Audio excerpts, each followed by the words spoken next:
Students, your time has come. I have decided that it's time to share some of my knowledge with you. That's right. Do you want to become a true legendary professional wrestling character?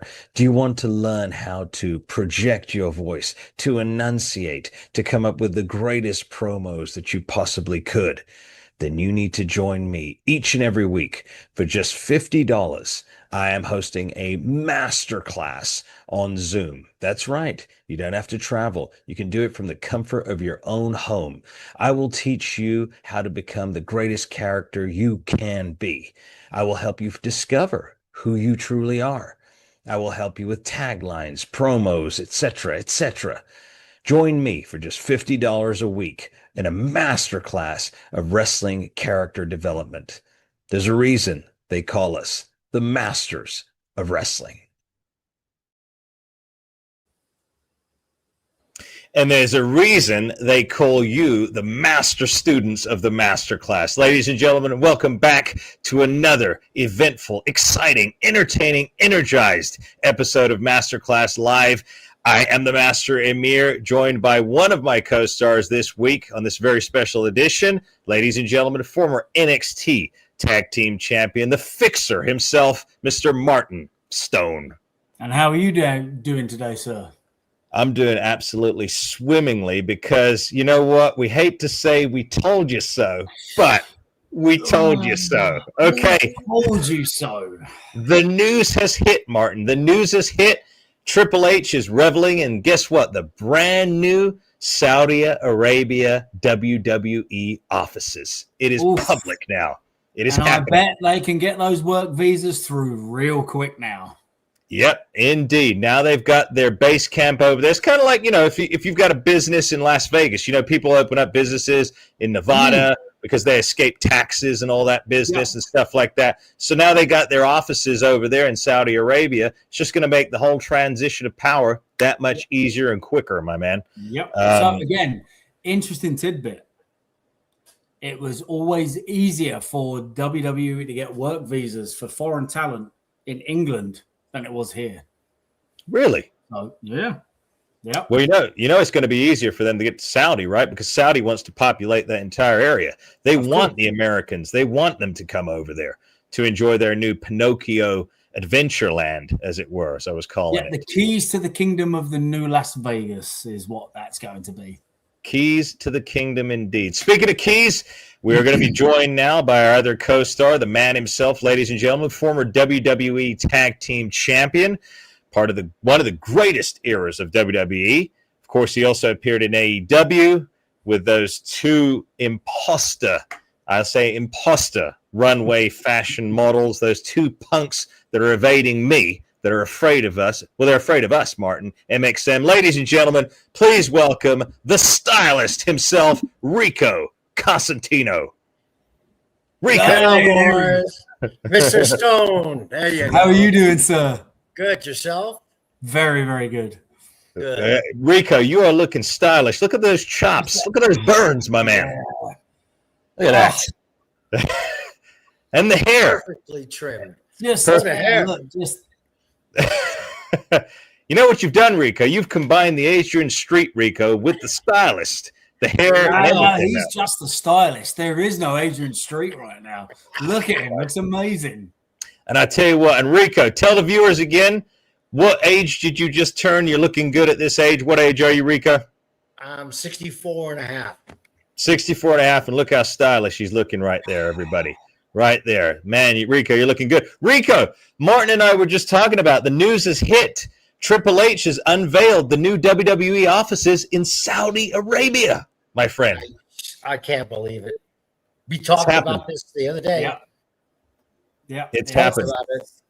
Yep. I don't know what's going to happen now. We're going to reject our fan base and go with the Saudis. See, this is where I'm at a crossroads. Like, are they going to have? Is the company going to suggest, hey, you all need to move to Saudi, right? Or are they going to try and run weekly in the States and then run all the main shows in Saudi? Like, I just see it that, like, especially with Raw, is he Raw not ring announcer? Corey Graves, one of the commentators. I don't know if he's on Raw or SmackDown, but Corey he's now Graves. just been unveiled that he's a professor at one of the universities. So he's allowed to be a professor at a university, plus he can still work on his commentating. So for me, is that them saying, hey, abandon ship because this is all going to be gone soon? Or is it's wild? It's wild to think about that we're going to be in a time period where WWE is a completely different entity than what we're all used to. It's going to be, I don't know. Rico, do you think WWE can survive in Saudi? Gosh, that depends. Audience-wise, I don't think so. From what we saw of how their custom is, you got to respect their custom. You just can't go in a building and expect people to show up and then break their custom. Of course, you're on their land. So I really don't know. There's missing pieces here. Yeah. Well, Rico, the other day, we were fortunate enough to have a conversation with Ben Hameen, a world of knowledge. Shout out to Ben if you're watching this podcast, a new member of our extended family here, the Renegades in the podcast realm. Well, actually, the Truth Bearers. I will dub us the Truth Bearers in the world of professional wrestling. That's what we are, the leaders. Yeah, you remember back in the day when Vince would say the leader in sports entertainment? Yeah. Well, we're part of that circle. We're the leaders of the podcast realm. That's what it is. Podcast entertainment. Podcast entertainment. But Ben was telling us there's this consensus that the Saudis want to acquire Netflix, Rico. They want to own Netflix now. Not just WWE. Okay. They want the whole pie, Rico. All of it.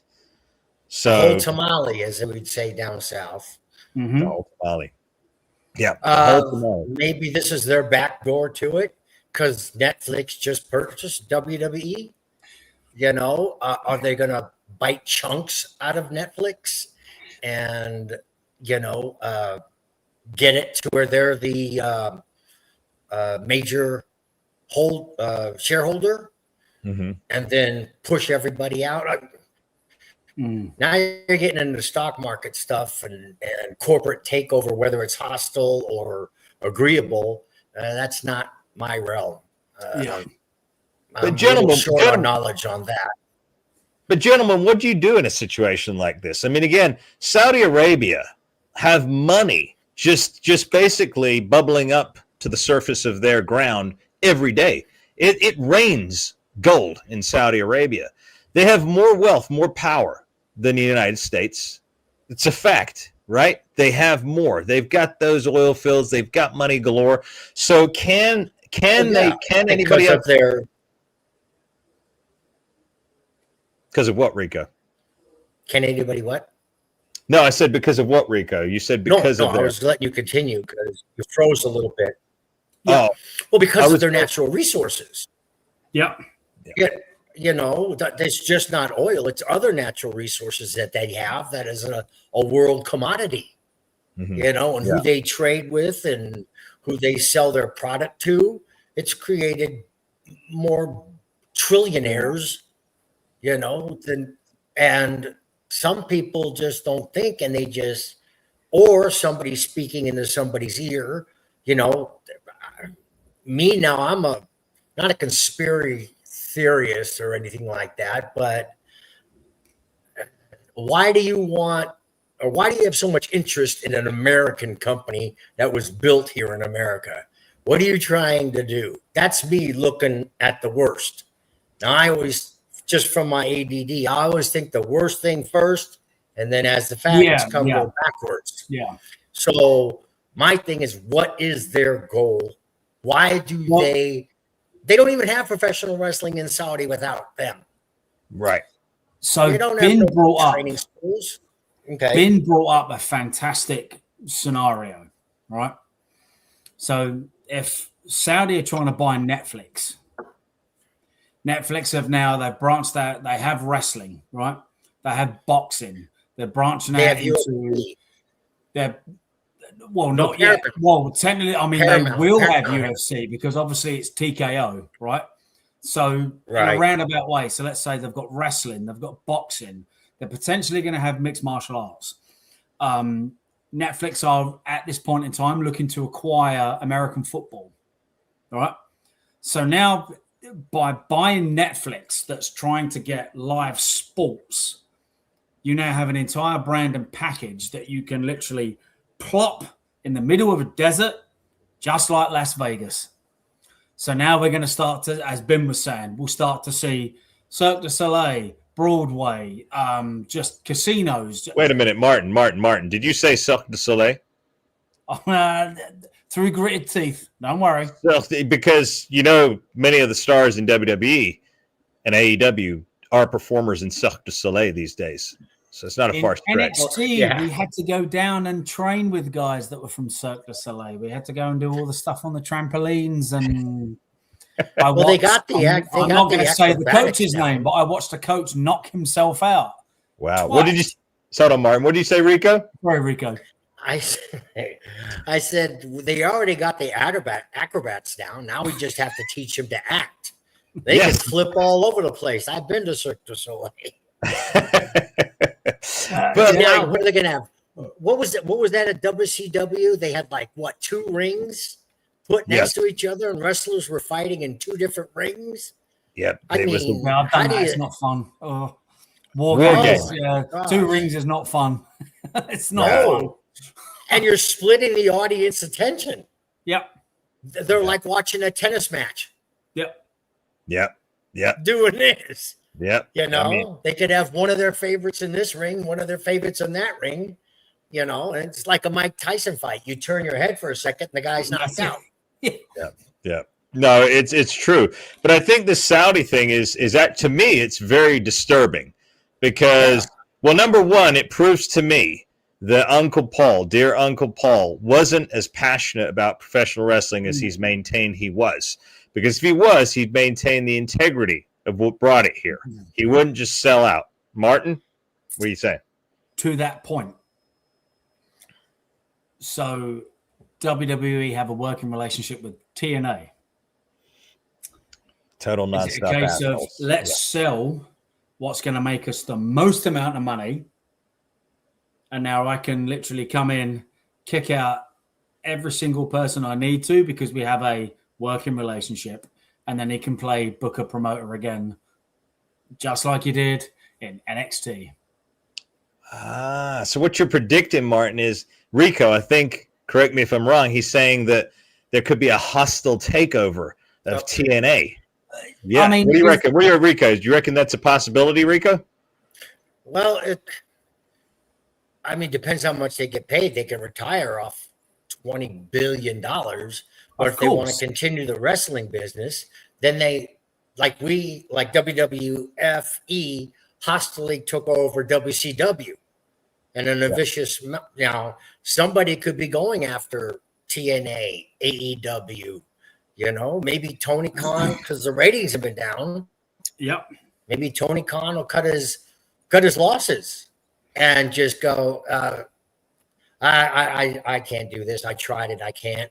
Here, offer me so much money and you can have it. And then they turn that AEW into a spinoff of WWE here. Yeah. Still, but the Saudis got, when they buy WWE, they buy everything, the library, everything. So now they got to work from ground zero. Yeah. But do they, though? Because they already have a television-ready product. All the stars are like, when you go to the Saudi shows, yes, the Royal Rumble wasn't sold out. It wasn't rammed. But every single person in Saudi Arabia now knows who is what on that show. So they've already literally put a package in a box and put it with a bow and gone, whenever you want to buy it, So for me, I'm like, you've already got ready-made stars. So I think it's a plug and play organization. You know, just plug it into the news and it plays itself. Already has its reputation and everything. Maybe they'll start broadcasting it. See all over Saudi Arabia that they got it to start, saying come to the arenas. I'm pretty sure the ticket prices will be low at first, and then they'll start to rise again as popularity takes hold.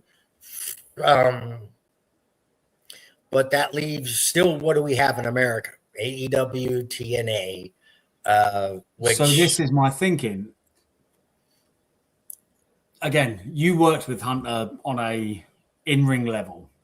I only worked with him of him being my boss and, oh, hey, we're going to do this with you tonight. So obviously you've got more of a feeling as to how he was in terms of his ego, his stature, his prowess, whatever. Okay. He was very egotistical, Martin. As I said, on a personal level, hanging out with my Uncle Paul, he was very egotistical, but continue. Okay. From my vantage point, from someone that now has to implement himself onto the latest video game cover and have his chest AI'd, I can't see him wanting to sell that company and going, okay, I'm done with wrestling now. From an ego perspective, I can see him wanting to come in, removing who he needs to from TNA and going, this is mine. Yeah. Rico, give me 1 second. It's getting hot over here. I got to turn on the fan. All right, absolutely. This heat everywhere. By the way, while we get this little moment, shout out to my dear tag team partner, my brother up there in Canada, recuperating from his chemo reaction. He's back home now. The Bracious Suave, Matthew Jacobs, our co-star, my dear co-star. He's at home watching right now. He's recuperating. He should be back with us in the next couple of weeks. He's just getting his strength back. Thank you for your prayers. They have been answered. Miracles have happened, and Matthew's doing well. Also, make sure you smash that subscribe button if you haven't already. Don't be a coward. Step out of the shadows and into the spotlight. Share this video with your friends and family. Hit the like, hit the notifications bell. Join and become a channel member for just a price of a cup of coffee. It's $4.99 a month. You spend that more on a cup of coffee at Starbucks probably every day. Invest that here on the Masters of Wrestling. You're going to get A-class content, special guests galore. You'll get our members-only section videos. You'll get a question answered on every single live stream, a shout-out. And also, load up your Super Chats. Today, we want you to get involved with the conversation. If you want to ask us a question and you want to appear on the screen and you want us to discuss it, you got to hit that Super Chat. It keeps us going. We greatly appreciate it. Thank you very much. I just wanted to get that out there. Rico?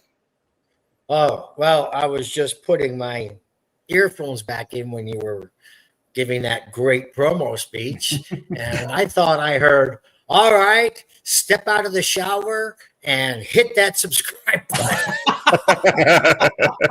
I said, what did he say? Yeah. Step out of the shower. Oh, the shadows. The shadows. The shadows, my man. Oh my I was hoping, man. I was like, God, people are wringing wet going to their computer.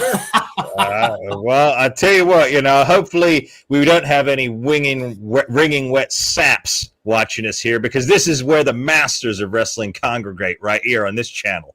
We don't have any time for any of the other nonsense here. But yeah, I just think that I think it's interesting about the whole Triple H thing. Before we move on from this topic, I spilled the beans to the wrestling fans before when Ari Emanuel's company, William Morris. Rico, you're familiar with William Morris. You and I both worked in Hollywood. Okay, yeah. So William Morris hostily took over a talent agency called Endeavor, which then formed what? WME. William Morris Endeavor, who formed TKO. They are the shareholders. They are controlling partners, right? So going with that platform. Okay. Put WWE in place of Morrison. Yes. But how did that work? I mean, that's how I used to solve crimes. Get the MO, modus operandi. Yeah. What happened in the past? How did somebody do this? How can we match it? Can we put the puzzle pieces together? Yeah. and find out what's going on. Now, all of us have got to do research now. That just popped in my head. Yep. Because there's always been hostile takeovers or just beat the person down till they say I give. It's business. Oh, Yeah. quick, one second. Correct me. It was Endeavor that took over William Morris. My mistake here. So one of my members, one of our viewers corrected me. Yes, it was Endeavor. So Endeavor with the younger talent agency, William Morris with the old guard. They were the professionals. These were the young whippersnappers, the upstarters, Endeavor. They came in with a hostile takeover move. So again, now I can see what you're saying. You know, you are who you hang out with, right? Okay, that we know that statement, all right? So they've already got a track record. The owners of WWE have a track record of doing this. They know how to hostily take over a company. I do believe they did it since the 80s. I do believe they did it to Vince McMahon. I do believe they forced him out of the company. I think they could have crushed that news article and the lawsuit, and they chose to let it go through just to push him out. And I believe the same thing could be said. You bring in TNA, total nonstop assholes, the weaker company, one of the most pathetic companies in the United States. You bring them in. You know, we've talked about why the slave labor and the illegal activities they get involved with. That is begging for anything. Yep, exactly. Well, look at the comments. Since you did that, we got cap letters going up and down. Yep. Look at that. Look at that. I can't see the chat. They said, I never thought of that. Never. And then they used Janelle Grant to get rid of Vince. You know, ouch. I thought WWE sold UFC to TKO. People they're understanding this, and we're hitting some buttons. Yep. You know, and you know, that's how my mind thinks. Yeah. You know, I think like a cop, you know, investigator.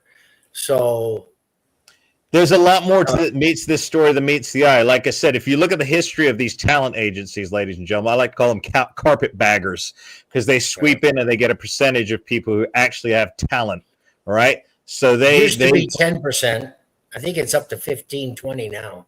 I think it's 15 or 20% they get of every one of their paychecks, ladies and gentlemen. Yep. So can you imagine getting 20% of all the top stars plus the company revenue every single year? It's a lot of money, especially a $20 billion plus sale.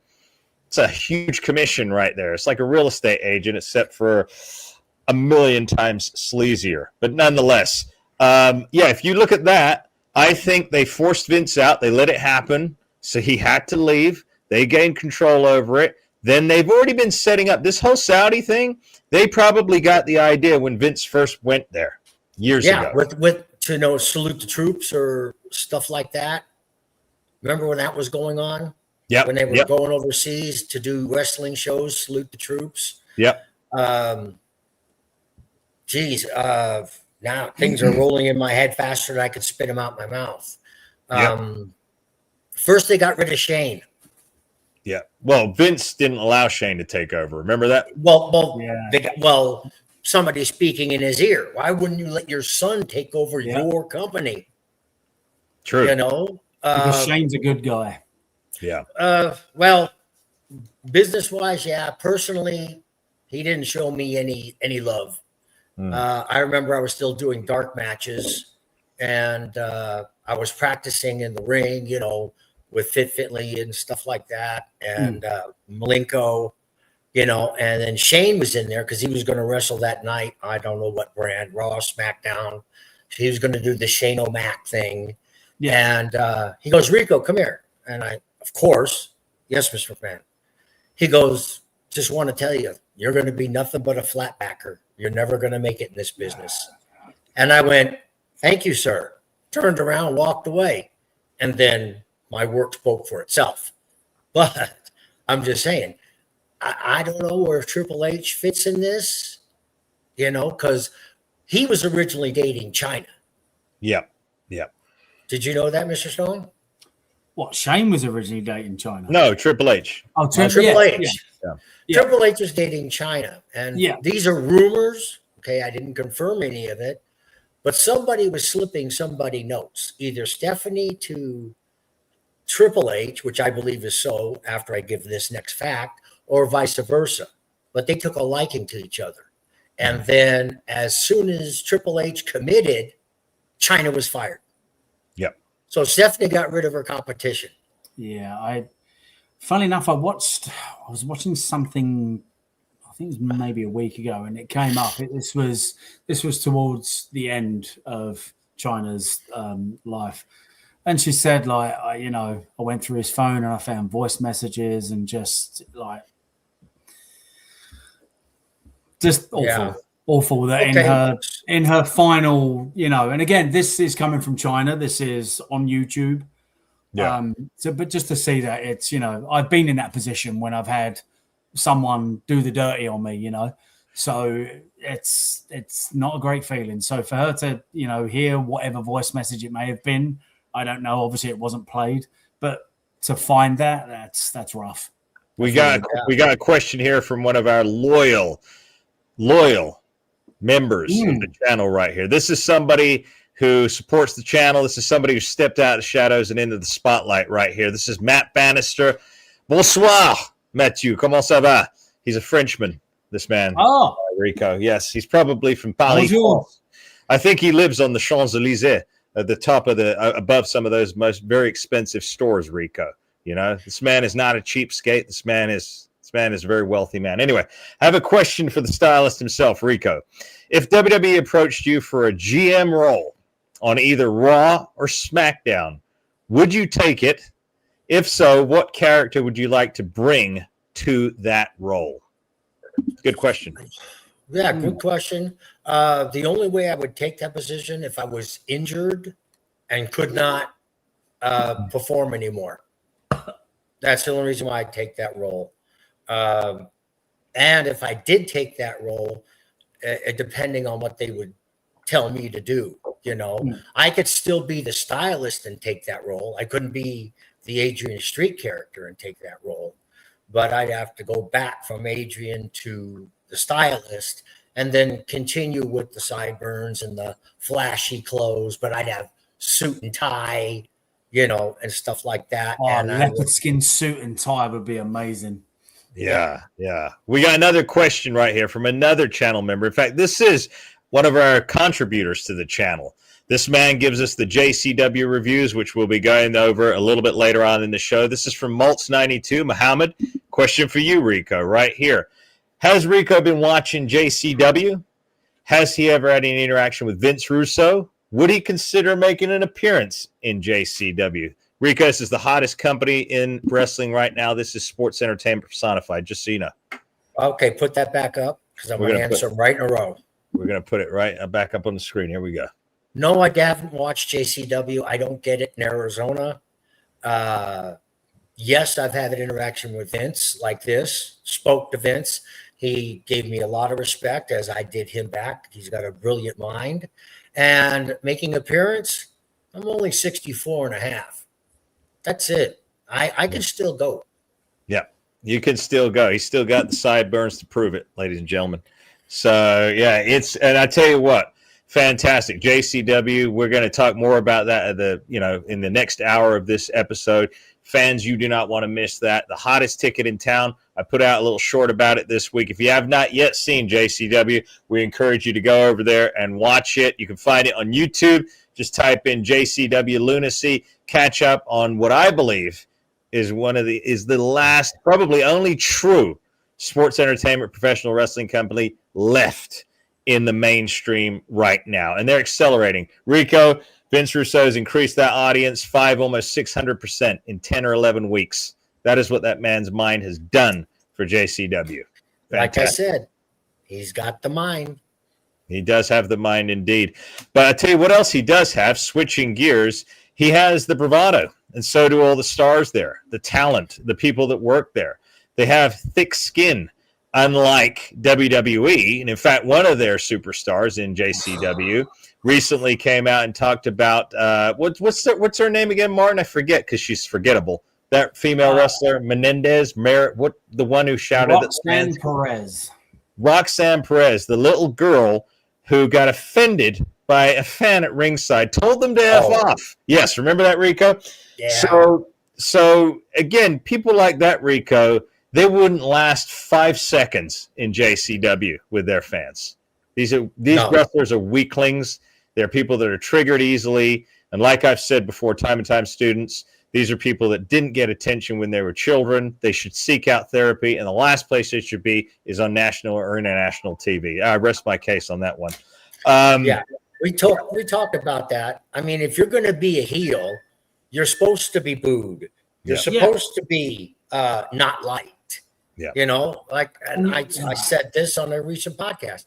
I could get, like, I'll give an example. Rey Mysterio match, Mohegan Sun, 19,000 people. Everybody in that arena was screaming Rico sucks when I was pounding on Rey. Yeah. Everybody. I got chills. And they were giving me this and a this and a that and you know, and shouting profanities and stuff like that. And you know, after I left, because I always leave back, and when I was out there, they all wanted my autograph. Yeah. And could you take a picture with us, Rico? Sure. But they knew, you know, and if you get a fan as a heel that riled up where he's cussing at you, you don't engage him close. You keep away because there's security around the ring. Yeah. If you can get that fan to jump the guardrail, you're really doing your job. It's not your job to cuss him out. I never cussed out a fan my whole career. Yeah. Never said a bad word to him. And, you know, I knew when they were, you know, when they had the fire in their eyes that, you know, to stay my distance, but still egg them on because it got everybody else egged on. Yeah. Yeah. You know, I mean, I think I told you the worst thing I ever said to a fan is I was in the ring and all of a sudden I didn't even lock up yet. And Rico sucks was chanting in this arena. Oh. Rico sucks. And I'm like, great, you know. And then this guy stood up and he meant it. You suck. And it wasn't Rico sucks. He's telling me, you suck. And he's standing up. So I got away and I turned my back on hard camera, you know. And then I looked at him and I put my head through the second rope and he yelled, you suck. And I said, and you swallow. Shoosh. And I got back in the ring and did the match. He didn't stand up once, but the camera never caught it. Mike's never caught it, but the people right around him heard me. Yeah. So I shut him up. But, you know, but he was just going overboard. You know, it wasn't just the Rico side. He was looking at me, making it personal. Yeah. You know, but I didn't swear at him. I just said something smarter. To that point, and I think that's where a lot of people go wrong now. I think everybody wants to be the superhero. Everybody wants to be Captain America. Everybody wants to be the good guy and be loved. And I'm like, and I've always like Cody Rhodes, like Stardust. Like, any single like young talent I work with, and I always say to them, if you're the heel and you are getting, again, if you're getting a reaction like yourself, Rico, that is your pop. Yeah. Yep. And guess what? That superstar babyface cannot get over if it's not for you getting that pop and getting that exactly. Reaction. That's if you are not getting that reaction, they can't be Captain America or Incredible Hulk or, you know, what, they can't be that character. And it's such a lost art. And just being the heel, it blows my mind how you get guys that want to be heels this day, but they're like, well, I've got to do something cool so I can sell a t-shirt. And I'm like, that's not being a heel. Like, that's not being a heel. Do you know how many t-shirts I sold in my whole career? How many? 0. Wow. 0. But guess what? You were on the majority of the live events. You were always on TV. You always had TV time. Yep. Yeah. We're on this podcast with you right now, and I'm looking at the comments. There is a lot of love for Rico in these comments. Everybody remembers you because guess what? You were a heel and you did your job as you are supposed to. Yeah, exactly. As you're supposed to. And I tell you what, as you're supposed to, if you're tuning in and if you have not yet smashed that subscribe button, I don't know what you're waiting for. You need to hit it right now. It's free. Smash it. All right, make sure you join and become a channel member as well for just the price of a cup of coffee, and load up those super chats. We had a fan here say he sent a super chat and it wasn't answered. I have not seen any super chats come in yet. I'm watching it. I'm monitoring it on the side of the screen, so you may want to check that because I have yet to see anything pop up on the screen. If you hit a super chat and you got a question, we will, of course, bring you on the screen. That is the rules right here, so we'll be doing that. Or if you become a channel member and you sign up, you'll be getting your shout out and your question answered on the screen. So it all comes, as the master says, step out of the showers and smash that button. I'll step out from the shadows and I'll smash the button. Yeah, there you go. There you go. Or essentially, rinse, stop being a wet rag, squeeze the water out, become a dry, solid rag. You better come out those showers with a hairdryer. I do. No. I do. Several of my servants. I'm sure Rico has one for you. Well, some of Rico's servants and some of my servants, they blow dry our hair. You've seen coming to America, right? Yeah. I mean, I do have the same problem, as you can see. So, you know. Well, I got the cream for that. But I have a 24 karat gold hair dryer. There you go. Oh, and a 24 karat brush with porcupine quills. Yeah. It gets nice through the hair. Oh, yeah. Yeah. The porcupine, you don't have to rub and dig. You just brush it through. It's like a hot knife for melting butter. Yeah. Then you get this. Yeah, that's it. It massages your skull at the same time. Yeah. So you're just getting a treatment. Yeah, that's it. And you're getting a treatment when you're here. Look at the education you're getting. Look at the mysteries that we're breaking down for you here, right here on the Masters of Wrestling. Yep. Incredible. Stylist secrets. I got to pass them around. Stylist secrets right here. But it all comes down to going back to this Perez woman. It all goes back to Rico. I think what happened is this disconnect of allowing people into the business who are not capable of the business. She's obviously not capable of being in it. All right. Well, she wasn't trained fully. That's why. I mean, you can train somebody to do the moves. Yep. Even what? You got the monkey with the guy with the barrel. Ding, ding, ding. He goes out and grabs the money, puts it in a cup. Anybody can be trained to do moves. You know, it's how you do them. And if you're good at them, okay, that's one phase of professional, one phase. Then you got to get your character down. You know, that takes training. You got to get your promos down. You got to be able to talk to people and believe what you're saying. That's another training phase. And then you got to know how to give and take. You know, you can't win all these matches. Wins and losses don't count. You can't take it personally. My win-loss record, I don't know. I don't care. It's Rico. What?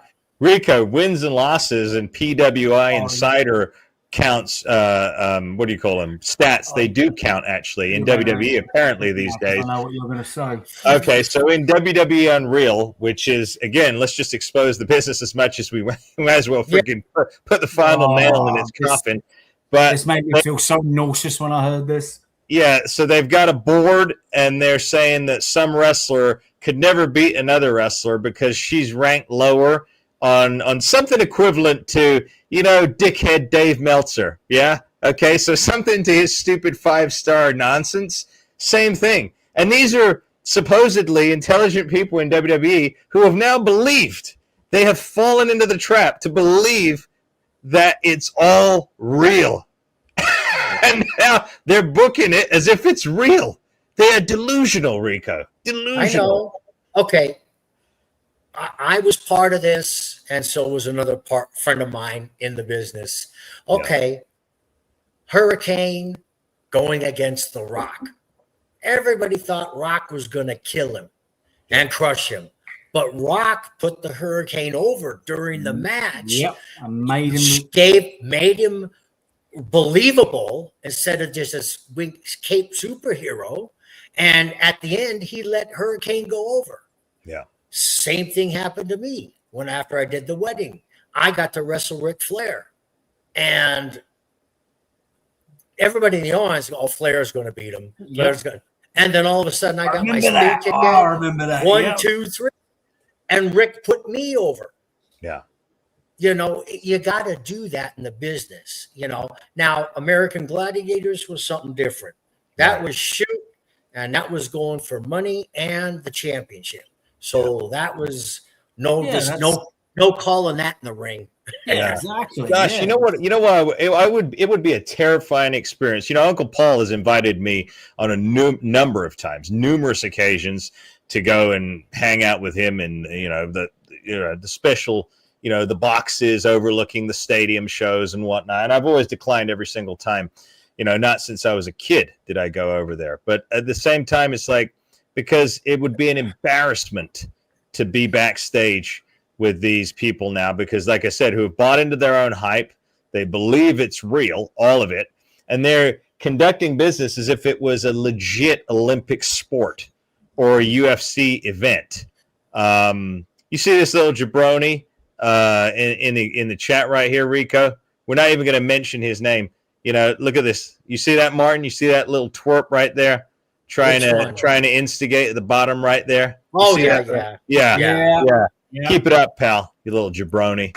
Yeah. But again, you wish, you little twerp. But anyway, coming back to what I was saying, it's an embarrassment to be walking around backstage with some of these people. An absolute embarrassment in this day and age.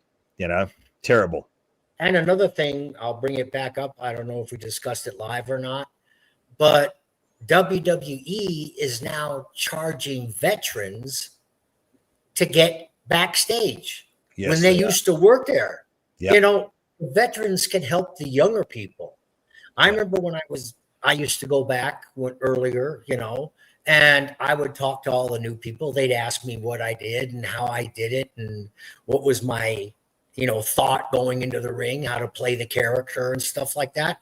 They all gave me respect. And even AEW, the whole locker room was just very kind. They said they loved those two characters, and they said, well, what did you do? And I gave them veteran advice. And that's what you do by keeping the veterans from coming back. You try to educate your new talent. Now they're charging veterans to come backstage at a company they supported with their body, their mind, their family, sacrificed everything. Now you're going to spit in their face and charge them ticket prices. Exactly. That's what they're doing. They're sticking it to because again, these people that claim they love the business, that for years said they respected it, they truly do not. They respect it about as much as they respect you viewers out there. That's about as far as they respect it. They have exposed the business. Essentially, literally, I think it's safe to say WWE Unreal is literally killing whatever shred left of the magic was. They are killing it episode by episode. And again, I truly believe they don't have a say in the matter. I think it is the TKO that are pushing this with Netflix. Like I said, Rico, you know how these carpetbagger agencies are, right? They say dance. They say dance, and you have to dance for how long? They say jump, and you say how high, because they control. And I think that's the most devastating thing. I think even Tony Khan, believe it or not, Rico, has an agent now in Hollywood at the Paradigm Talent Agency. Can you believe that? A wrestling promoter has an agent in Hollywood? Is he an actor? Is he a movie star? Well, right now, I think he's acting like being the owner of AEW. So I guess he needs an agent for him. Because he needs a handler. He needs something. He needs somebody to comb his hair, Rico. Yeah. Well, he needs some guidance because right now he's got an opening. Look at Martin up there trying to keep a straight face. I am poker face, my good man. That's good, man. But yeah, he is trying to, like I said, he got himself into some hot water. But another one of his talents that got himself into hot water. Now, I'm on the fence about this guy because typically I think this guy is a complete, total asshole, complete jerk. And I'm talking about MJF. I'm talking about Maxwell, old Maxwell. He's recently got himself into a lot of trouble recently with his mouth. Now, again, I'm told from certain sources that he's different backstage. Again, I've never encountered the guy. I hope I never do. But at the end of the day, people have said he's different backstage. I don't know. All I know is his character's getting him into a world of shit right now. He made a comment a few weeks ago that got him in trouble Now he went on a podcast or something, started talking about Trump getting into the political sphere, talking about the immigration issues in the United States, I guess now Rico, he's jockeying, he's lobbying to get into Hollywood. I guess that's what it is, because, Hollywood personalities think they know about everything. They think they're climate activists and whatnot. So, Rico, do you think this damages MJF going down this realm? Well, like I said, I've never met the guy. I don't know the guy. Maybe nobody is pre-reading his promos, or he's just coming off the cuff with anything he says. Mm-hmm. You didn't do that at WWE. No. The top stars, they got bullet points and they hit them in their promos. Yeah. But people like me, I was told to read off scripts and stuff like that. So everything wasn't offending or nothing like that. I mean, you had to go. Well, look what happened with CM Punk. Right. He went totally off the script, folded his legs Indian style, and sat there and rambled on the mic. Yep. And he also trashed Tony Khan, by the way. Remember that in the media scrum where he completely obliterated the man who signed his checks and gave him a second chance? This was also a man who said he would never wrestle in Saudi Arabia or wrestle for a company that promotes blood money. But, here we are. Can you believe that? So, Rico, I didn't know about this. Martin, by the way, we got a bunch of people now watching us live. If you haven't already, make sure you smash that subscribe button right now. If you got a question, load up a super chat. Boom, smack it down there, and we'll answer your question. You got a question for Rico, for Martin, for myself, just go ahead and hit that super chat. That's what they're there. But coming back to what you said, tell us a little bit more about what former CM Punk, now renamed the Corporate Man, because CM only ever stood for Corporate Man. So what did he say about Saudi? I'm just gonna go off of. So he was in a Twitter exchange with the Miz, and they were going back and forth, and then eventually Mr. Punk comes back with "Go suck a Saudi, you know what, blood covered, blah blah, and enjoy the money." Something along those lines about the money at the end of it. Mm-hmm. But the specific tweet at the start was "Go suck a Saudi, blood covered, you know what." Yeah. But now we have a man that's wrestled in Saudi that had to make a public apology about that, even though he is the voice of the voiceless and. Essentially, I'm one of you guys, I'm, Voice of the voiceless. I think you're talking about us. And I tell you what, anybody. Yes, we are the voice of the voiceless. Anybody who has the time, this was in between when, was this before he got, I'm not going to knock his, he got into the UFC. He attempted to fight. I applaud anyone that wants to put on a pair of gloves. I've boxed, you know. I've done full contact martial arts, so I applaud anyone that wants to throw their hat in the ring. I think this was in between that time period of when he was let go or whenever he walked, in between he started fighting, when he hated World Wrestling Entertainment. Mm-hmm. So, again, if you're a man of principles, which everything he exudes himself to be online in his promos, the way he carries himself. He is a man of principle. Principle, I guess when he talks. As someone as... Rico. No, go ahead. Mr. Stone, finish. Just as one of the chat members is saying, money talks. Yeah. It does. Rico. Now we were talking about earlier about people believing their own hype. That they are real shoot people. Yeah. Okay. The only one I see pull that off was Brock. So here goes CM Punk trying to go in like Brock, talking tough. And I'll tell you what, you get your bell rung several times, it's going to change your opinion. You're going to go, I think I'm going to crawl back to a safer paycheck. Because this me getting my bell rung hurts. It's not fun. Yeah, it's not fun. I tell you what, though. Excuse me a minute. My favorite quote is by Mike Tyson. Everybody has an opinion until they get punched in the face. Very, very true. But I'll tell you what I'd love to do. Anyone out there watching this who has the unfortunate pleasantry of being in a WWE audience sometime in the future, who happens to be the side where the camera is, you know where to find it. Basically, if you sit this side because you've been directed to sit that side, the camera's facing you, and the other side of the arena will be empty. So just look at that camera. I want you to hold up a sign saying the corporate man. And if you do it and you get on camera, I want you to send it to us, right? I want to see that corporate man poster held up in the air. Let's begin a trend here, the corporate man. And I'll send my bill to Phil himself for rebranding him. Thank you. You can thank me later, Phil, for that one.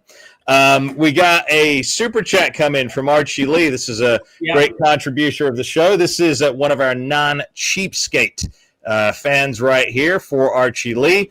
No one star to face Drew outside of Fatu concerns.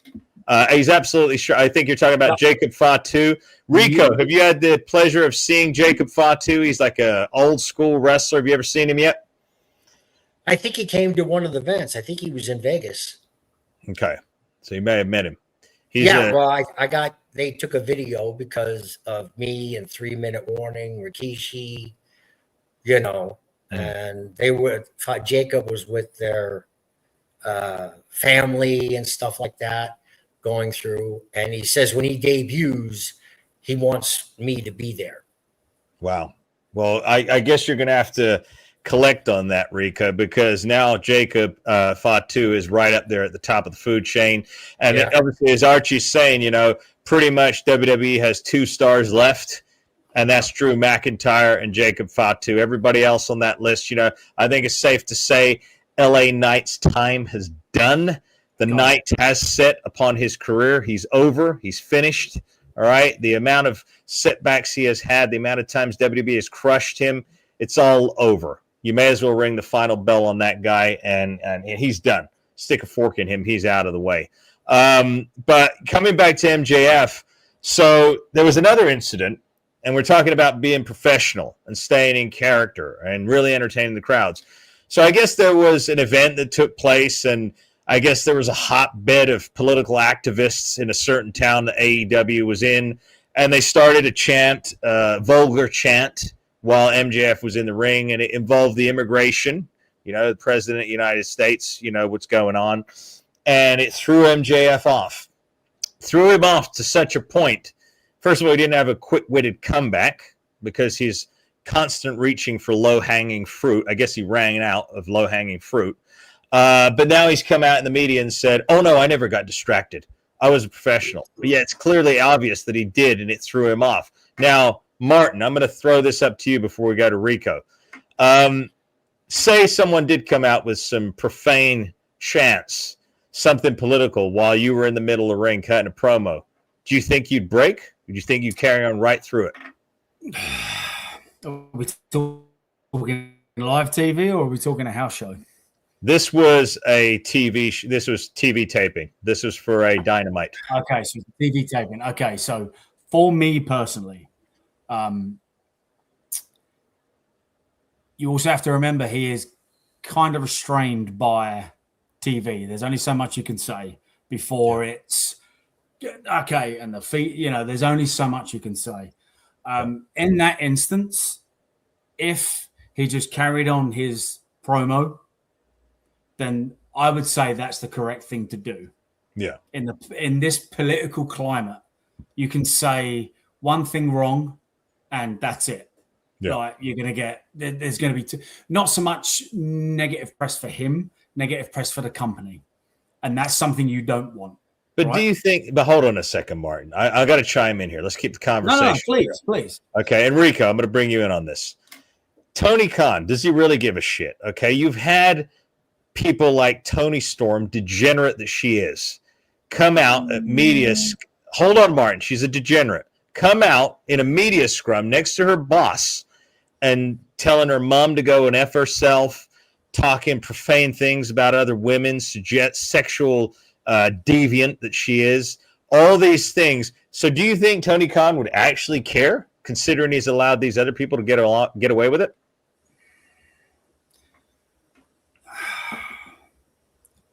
I just play the card of sexual innuendos. Okay, it's not the greatest of things in the world. You can kind of push that past.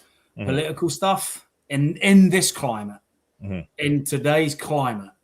I stay out of politics because you can't control it anyway. It's nothing you're going to do. It's out of our control. There's nothing we can do. So all we can do is pick a side or stay neutral. There's nothing else to it, right? Well, just get on with your own life, essentially. Okay. Focus on your own life.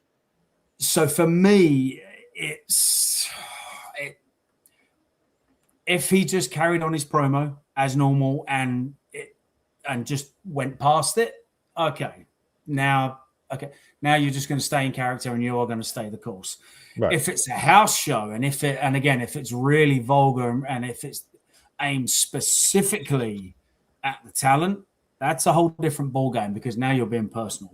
Yeah. And now we don't have the confines of TV. Now we don't have, the constraints of stuff like censors. Yes, we do live in a day and age of people with camera phones, but chances are on a house show in that environment when there's no live TV, the whole context of what's being said is going to be captured. Yeah. So I think and again, every single part of me would want to bite back straight away. Trust me, if someone's hurling insults, that's I can't say racial because I'm a white male, but if it's in that vein, every part of me would want to bite back. But in some instances, you have to let that go. Rico, that's being a true professional. Yeah. So you're supposed to dictate to the crowd. Yes. The crowd doesn't dictate to you. So if you're out there to deliver a promo, you deliver that promo, and you try to get your points across. And if they get so loud that you can't talk over the mic, you drop the mic and you stand there. Well, you know what happened to me. Come back on the mic and say, and then you continue. I am the man that has the microphone who can speak louder than all of you right now. So you will hush and you will listen to me. And then they're going to come back and then they're going to start playing with it. Yeah. And then you play with them. See, my favorite thing when I was in OVW is I started it when the audience started to get loud and stuff like that. And I couldn't I'd go, shush, shush. Just like the guy did in Encino Man. Well, I'll tell you what. Yeah. Oh, yeah. I'll tell you what, I'll do you one better. But I tell you what, we've got a lot of people in the chat. I know a lot of you have not yet hit that subscribe button, so I suggest you do it right now. I suggest you jump on, hit your wagon to this, the spearhead of professional wrestling right here in the podcast realm, the Masters of Wrestling. Hit that subscribe button. It is free. All you got to do is hit it, hit the likes, grab the link to this video, share it with your friends and family, spread the word. All right, and join and become a channel member. And, of course, engage in the conversation. Hit a super chat. We want to hear from you. It helps the conversation keep moving. To that point, though, one of my servants the other day suggested something quite radical, in fact, if fans get out of hand. They said, hey, you know what? Let them get out of hand. Because when they're trying to leave the arena, maybe they'll just get carted off. There's a guillotine waiting for them. But anyway, I digress. This is one way that you deal with an unruly fan at a show. So anyway, just saying. But speaking of political climates and all that kind of nonsense, all right, in wrestling, I heard something quite interesting. Hulk Hogan's likeness has been removed from his Real American Beer Company. Can you believe that? The company that he started. Now they have removed his likeness from it. Now I don't know why at this juncture. Could be, part of the estate or something like that. I don't know. But if it's for any other reason, I think that's absolutely pathetic. Absolutely pathetic. Dishonorable. Wow, that's got to be, that's got to be something to do with likeness and his estate, because there's no reason to take him off that beer. No, it's his company. That I feel that's someone owns something that they're trying to fight for, and because again, it's Hulk Hogan. Like, no matter what anybody thinks about him, at some point in time, we're here because Hulk Hogan paved the way for all of us. Absolutely. I don't care what anyone says about his in-ring work or whatever. Just we're all here because at some point we saw that man rip his shirt off and we all got excited. Yeah. So I feel that's something to do like with a trademark or a likeness or something like that. I don't see that being Well, let's go deeper. Okay. Did Hulk start this company with WWE? Did they help finance him? Did he get in with a business partner that had the majority share? Yeah. There's a lot of things you got to consider here. Yeah, there's a lot. Well, they did, remember, because in fact WWE were helping him promote it on that episode of Raw when that disgusting crowd in that arena booed Hogan because obviously they're not educated in the fact that he brought wrestling to prominence. So they are a bunch of casual wrestling fans there. It's probably just a bunch of degenerates, but nonetheless. But they booed him. But at the time, I reflect back. This was something else that Ben, our dear buddy Ben Hameen, talked about the other day. Hogan came to that event. At the time, he was campaigning for Trump, if you recall, back then. Okay? Yeah. He wanted to wear a T-shirt that said "Make America." Yeah. But Netflix told him you can't wear that. But the irony is, WWE work for Trump. Triple H works for Trump. Linda works for Trump. Logan Paul loves Donald Trump, has him on his podcast. The Undertaker, likewise. So I don't get. This is the weird thing I don't get. This they're all working for the same person, the same entity. There's no difference, which leads us back to The Rock's daughter, the most awful actress on the planet, someone who will not ever be missed from WWE NXT programming.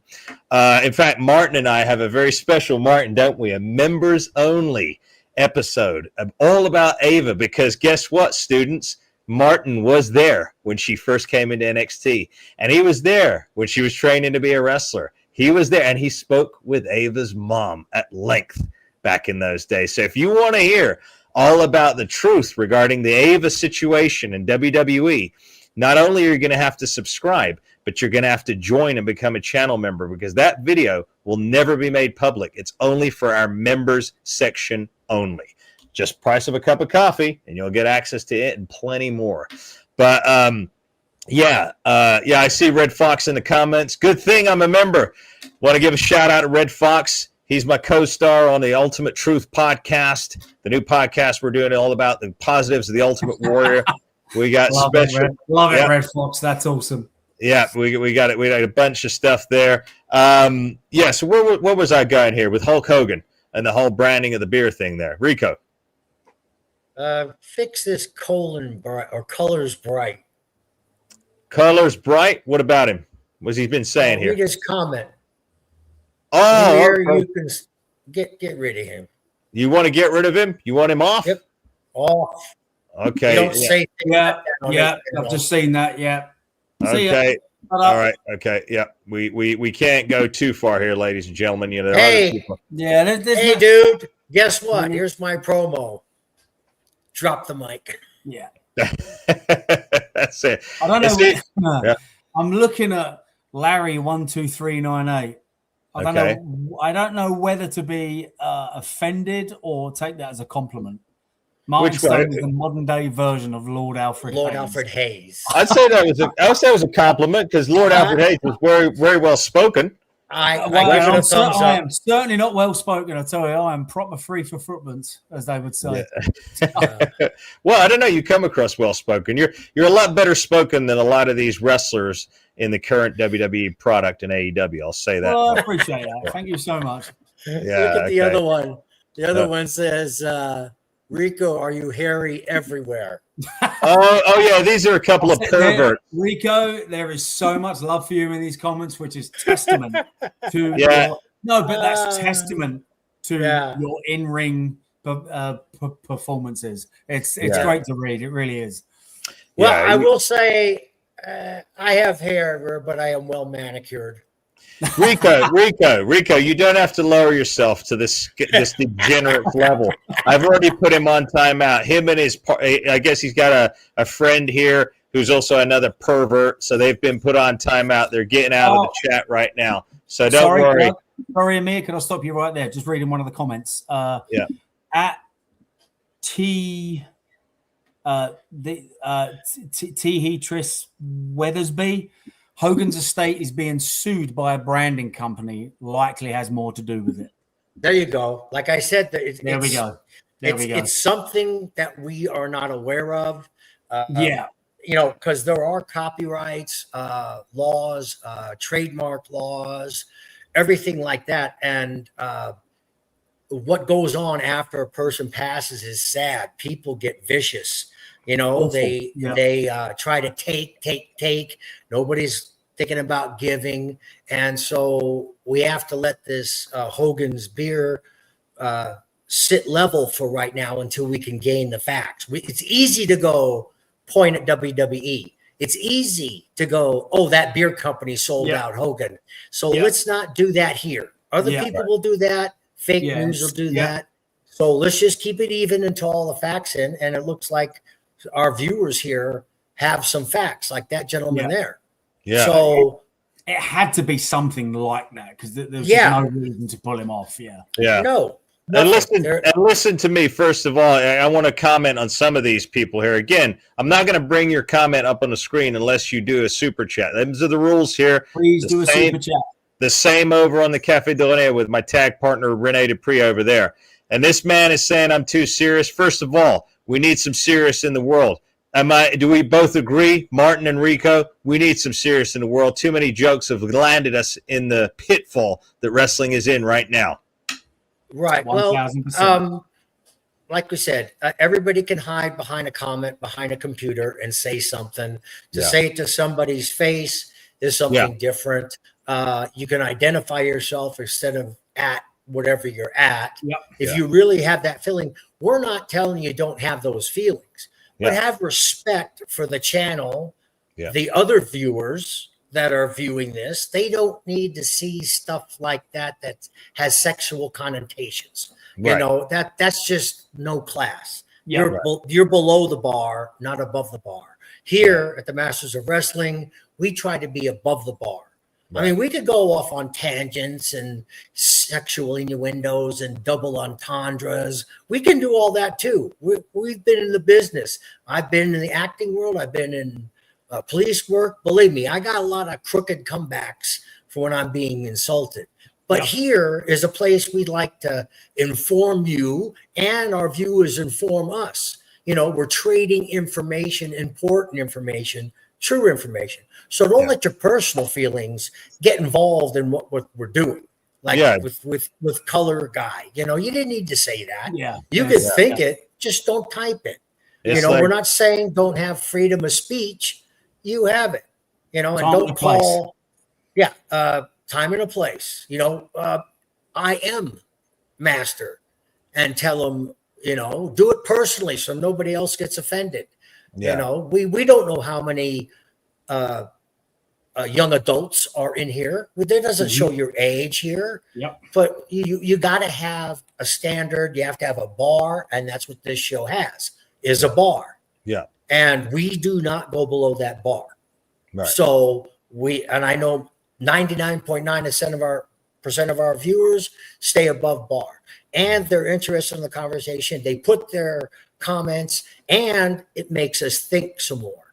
So we can get down to true things. Like I said, with the Hulkster beer and why they removed it. Like I said, there's underlying circumstances. It needs to be investigated, but it should come out. One of us or a fan, a super chat guy could say, hey, this is what I found out. They can email you at the Masters of Wrestling. This is what I found out. And that's how we get the truth out.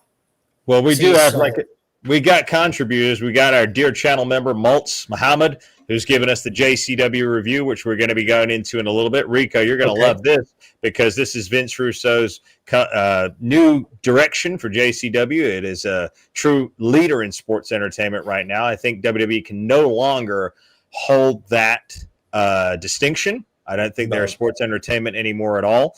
But before we get into that, I want to talk about another man who has a sordid past with WWE, a very lackluster career, a man who tried to bring in, how do I say it, Cirque du Soleil style wrestling, a man by the name of Ricochet, which is a pathetic name for a wrestler to have in the first place. A man who was basically canned from WWE, went to AEW because he had nowhere else to go, and basically flopped miserably there. But now he's trying to get back relevant, saying that taking shots at AJ Styles, a man who just retired from WWE in one of the most worst send-offs that you could ever imagine. Everybody knew it was coming, Rico. Everyone knew he was going to retire. They knew he was going to tap out. So who gives a crap when it actually happens? So anyway. Do you know that AJ Styles had a match with me for a tryout with WWE? Yes, he did. Yep. Yeah. Yep. That's right. He did. He had a tryout back in the day. He's come a long way. But now the rumors are that he's going to go to AEW. Martin, do you honestly think that AJ Styles is going to go to AEW? Come on. Ultimately, that's going to come down to AJ. I think it was very poetic that he retired at the pay-per-view that he debuted on. Mm-hmm. I do love the fact that he didn't need a year-long send-off and just, hey, I'm done, so I'm gonna bow out now. Mm-hmm. Could he go? Of course he can. I'm pretty sure he still has matches left in him. Ultimately, his choice to retire is, it's in his head. It's his reason for wanting to go. Mm-hmm. Do I think he could turn up? Of course he could. Yeah. Of course he could. But it all depends on if AJ wants to or if he's genuinely done with wrestling. I've only been on a few shows with AJ Styles, and he was backstage when I was a part of 205, and he gave me some really good advice. He has an absolute unparalleled passion for the business. Yeah. So I know he's a man of faith too. He's a decent man. Yes, he is. Yes, he is. And if he so chooses to want to be done with wrestling, then I believe he will be. Mm-hmm. If he doesn't want to be done with wrestling, then he won't be. So I think are there some matches that he could have with certain guys on the roster at AEW? The Omega Man, Kenny Omega himself. 1,000%. There's a few guys on the AEW roster where he can AJ tie Styles all the loose ends to parts of his career. Kenny Omega is the first one because obviously the history of the Bullet Club in Japan and how AJ basically kicked Kenny out. So there's a ready-made storyline there. Yeah. So ultimately, if he decided to come back to wrestling, I don't think it would tarnish his retirement. Mm-hmm. Again, as you said, it was he's wrestling Gunther. I guess we know what's happening.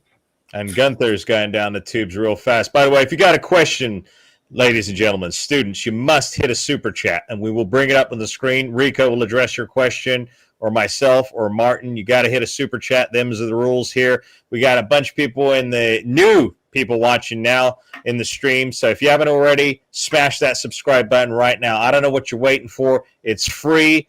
And, you'll be much welcome here in the Masters of Wrestling, the juggernaut that is the truth in professional wrestling right here, the Masters of Wrestling. Coming back to AJ, Ricochet. Yeah. Okay, go ahead, Rico.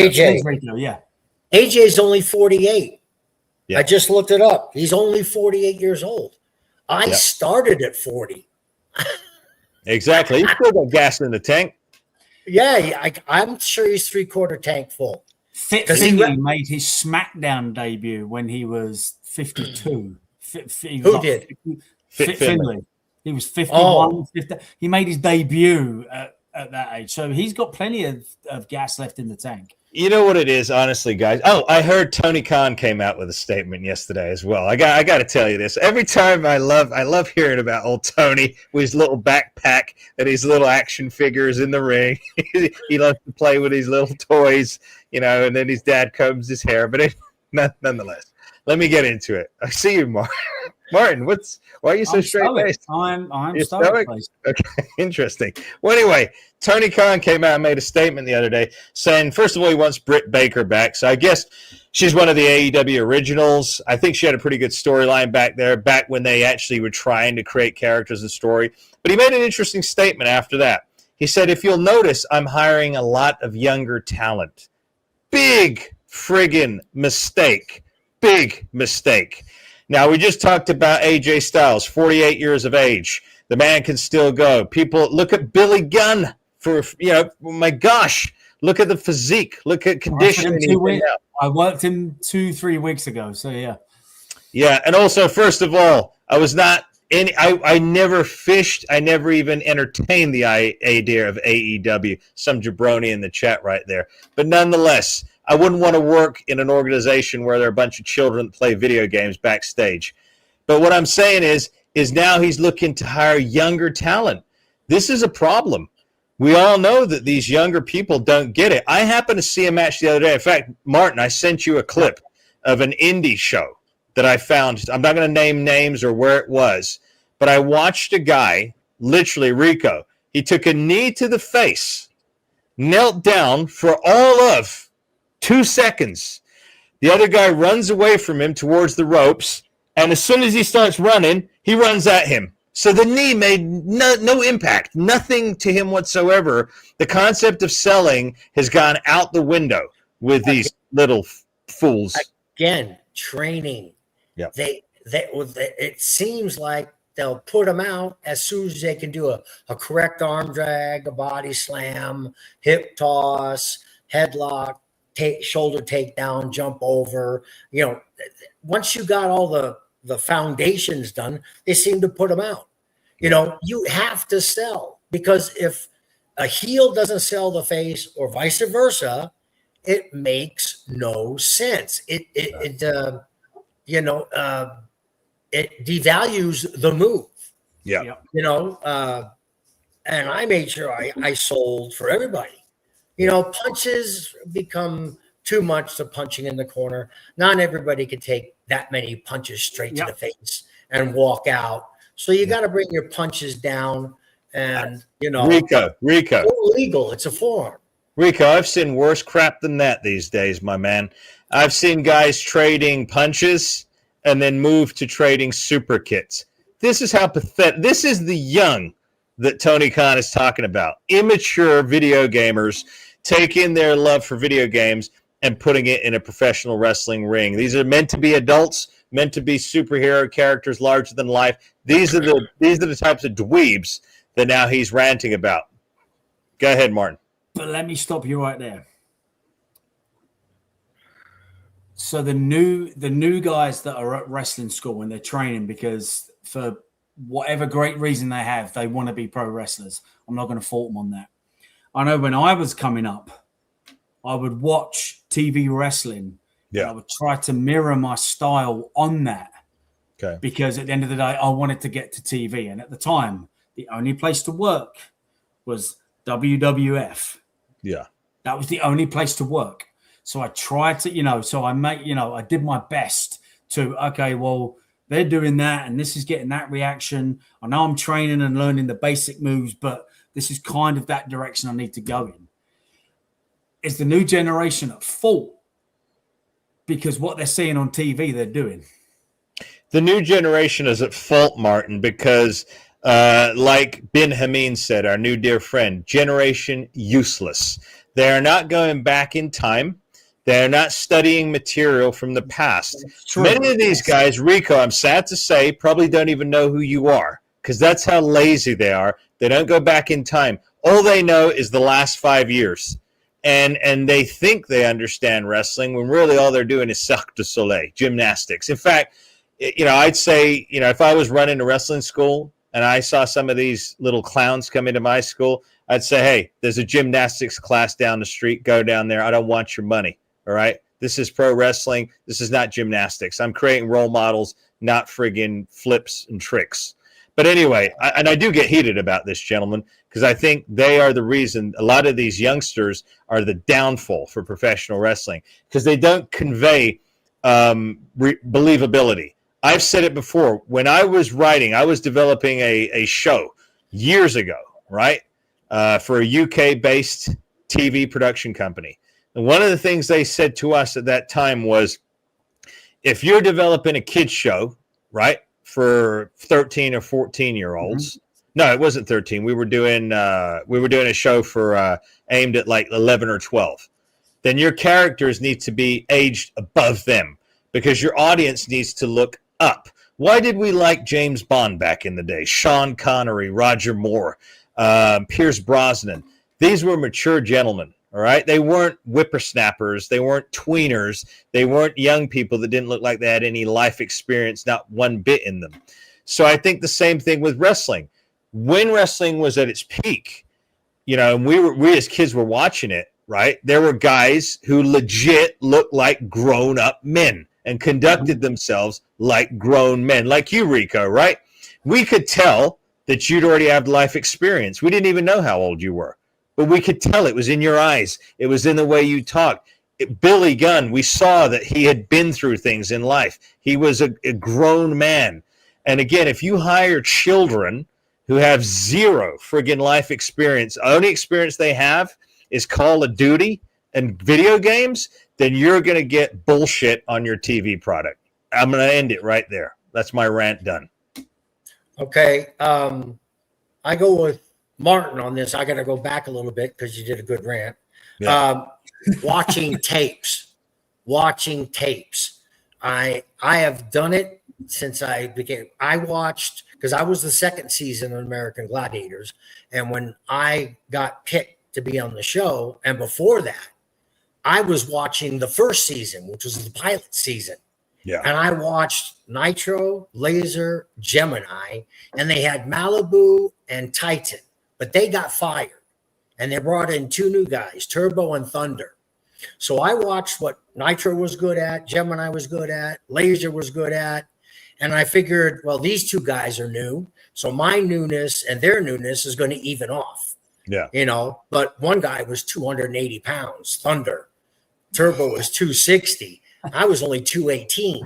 So don't forget that super chat that popped up.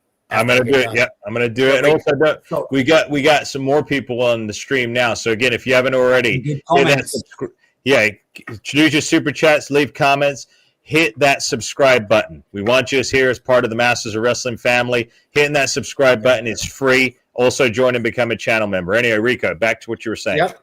And so I watched, and that's how I got through American Gladiators, because I wasn't the best athlete. There were better athletes than me. Than I, however you say it, but I watched tape. Same thing when I went to Fort Boyard in France. I watched tape of that show, and I got what I was going to do. And then when I got there, it made sense. Wrestling, when I was beginning wrestling with Jesse Hernandez in EWF, I used to have a guy come and film while I practiced.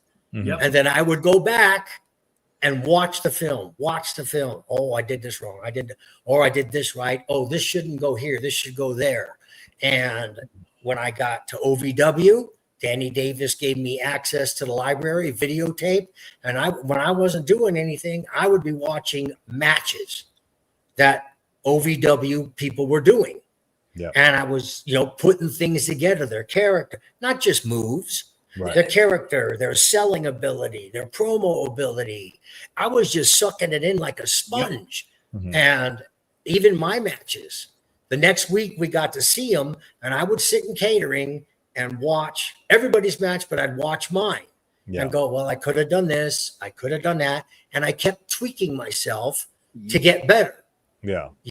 And that is just so important. Like I said, you watch everything. You watch the moves, where they put the moves, their promos, how they sell, how they sell it, whatever move it was, what move to sell the best, what move to give it okay, a stiff forearm.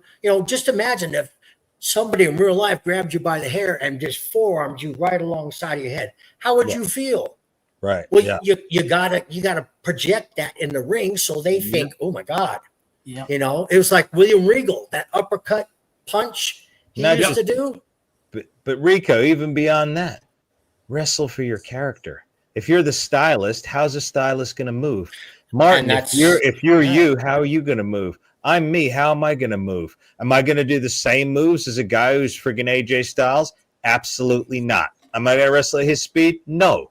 So that's the beauty of what they're missing now, these kids.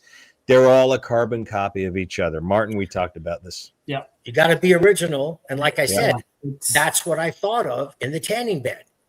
What is this image consultant? What is the stylist?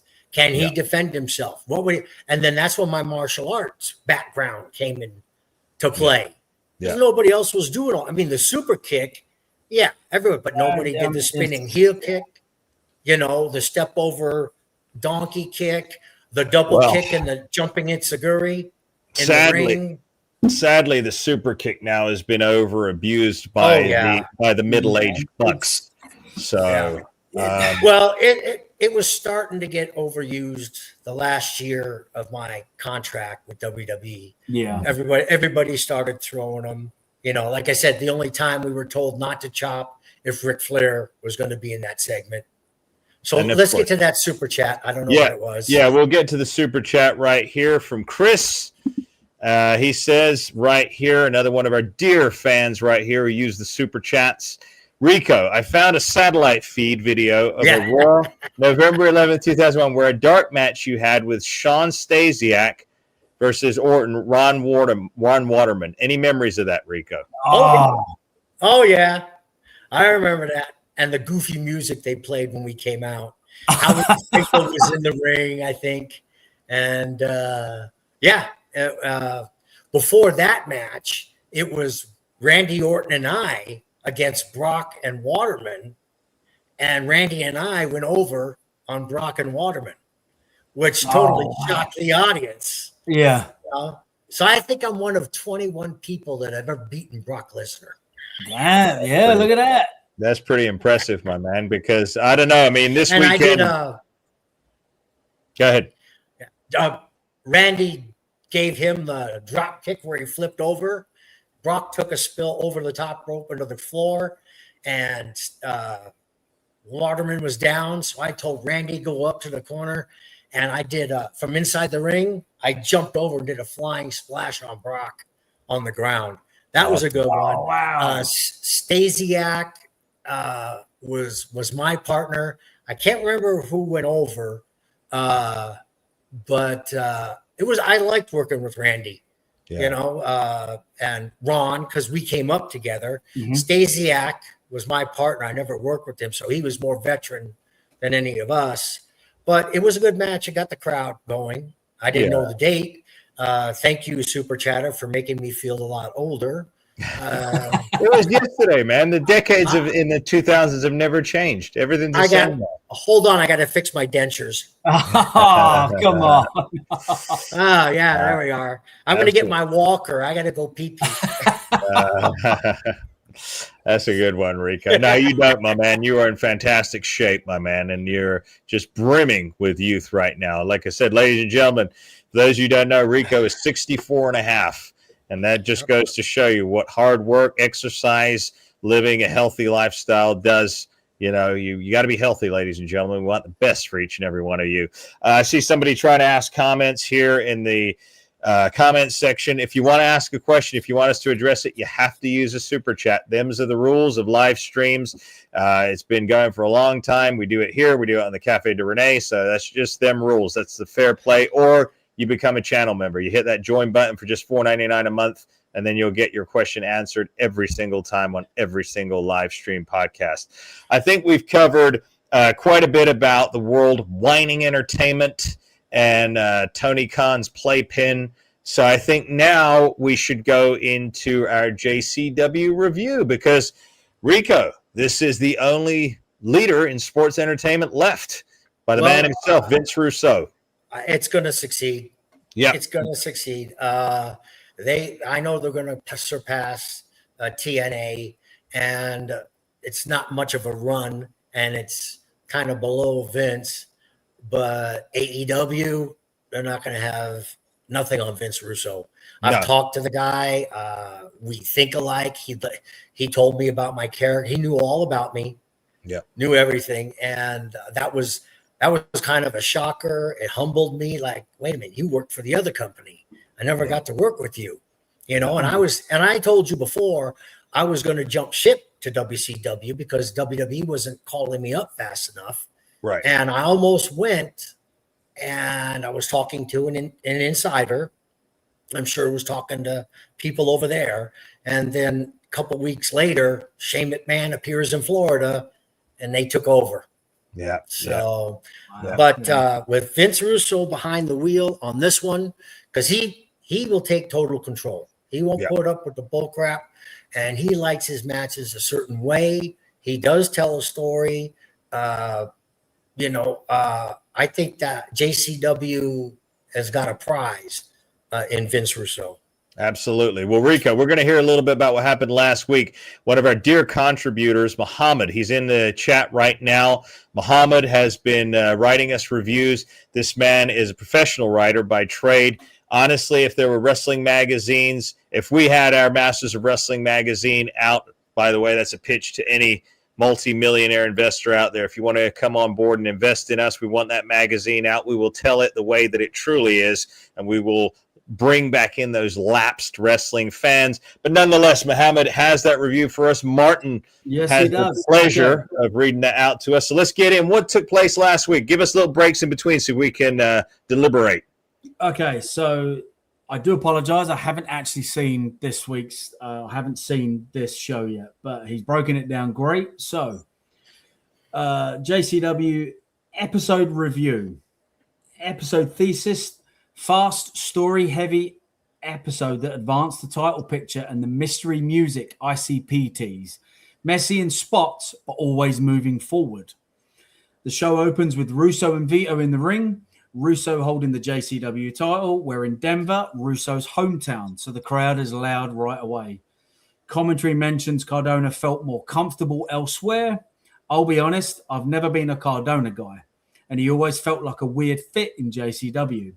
He belongs in the WWE system with a polished, generic A-man who is basically fired from WWE, went to AWC, had nowhere else to go, and basically flopped miserably there, but now he's trying to get back relevant, saying that taking shots of AJ Styles, a man who just retired from WWE in one of the most worst send-offs you could ever imagine, everyone knew it was going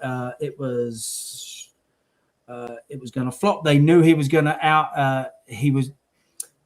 They knew he was going to go out. So who gives a crap when it actually happens? Yeah, exactly. So Cardona's just trying to latch on to, just again, Muhammad here has just basically absolutely buried Cardona. And again, I like Matt Cardona. Mm-hmm. Do I think he's the perfect guy to have in that system? Yeah. And again, that's for me. He should just be there, But here's the thing: we're going to take a little pause. We got a super chat. Take a pause there. Yep. Okay, so Matt Cardona, Rico. If you don't know, if you're not familiar, he's a YouTube guy. He got fired from WWE. Never made it up there. Never more than an Intercontinental Champion at best. I'm sure the guy's a great guy in real life. I'm talking about his character. He went away. He's made money on the indies. Made money. He collects action figures and stuff and resells them. He's got a podcast, successful, so he's making money. Vince Russo pulls him out of the Bush Leagues, brings him back to JCW, makes him world champion as he's coming up, okay? So he's putting him in that main event spot, okay? Then all of a sudden, after he wins the belt on JCW, my Uncle Paul goes and poaches him from Vince Russo. Signs a quick contract immediately. Pulls him straight away, so he has to give the belt to Russo. Russo has to think quick on his feet. How am I going to spin this? He does an A-class job because the man is a professional. He's a writer. He knows exactly. He takes shot at my Uncle Paul. Brilliant. The Monday Night Wars. Oh, yeah. Yep. Okay? I remember that. But my thing is this.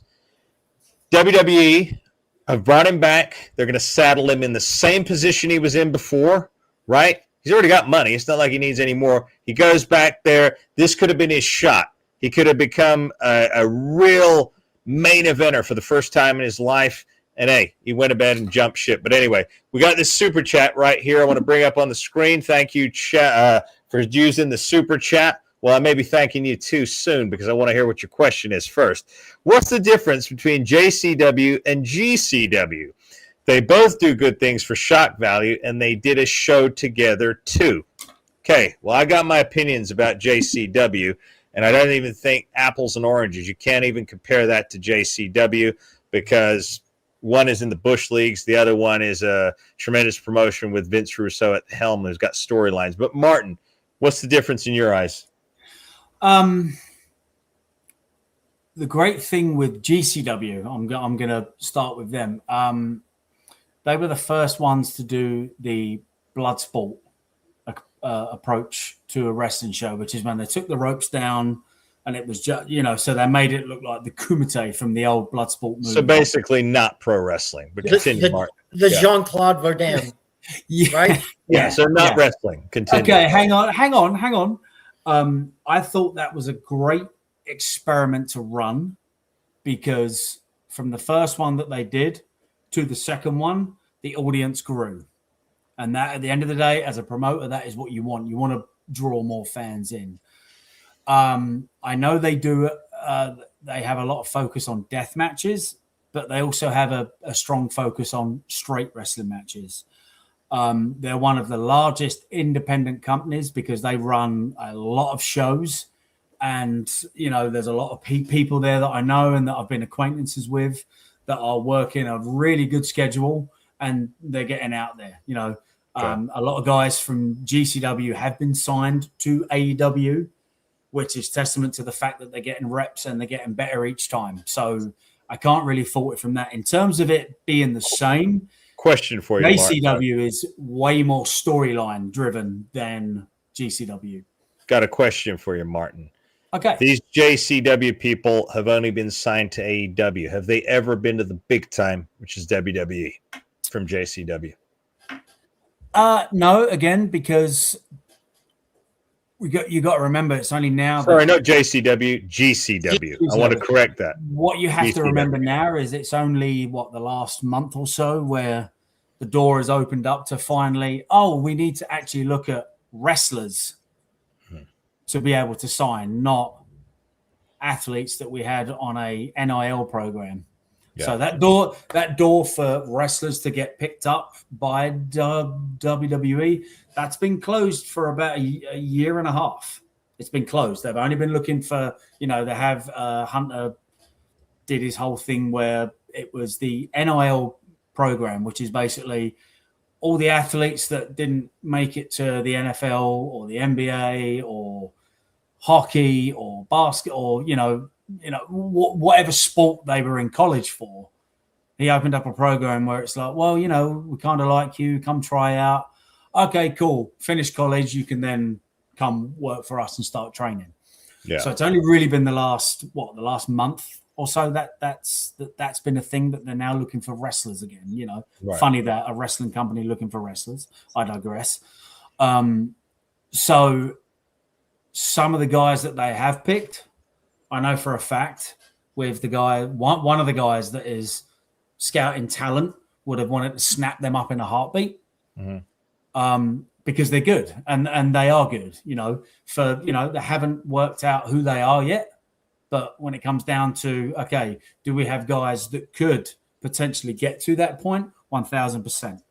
So, but Martin, GCW is not sports entertainment. No, it's not sports entertainment. It is not. So again, the answer to the question, you cannot compare GCW to JCW because JCW is leaps and bounds ahead of it because it's sports entertainment and it's character. JCW is story driven and character driven. And at the end of the day, that's going to hook the casual fan in that doesn't watch wrestling each week and doesn't follow it. You know, the dad that is going to bring his 3 kids and his wife out for a good night out. Those are the people that JCW are going to bring in. Yeah. Plus, you don't have Vince Russo in your company, so good luck to you. Yeah. But anyway, Rico, so this is the opening segment. You've already got Vince in the ring. He's already used the situation to cut an...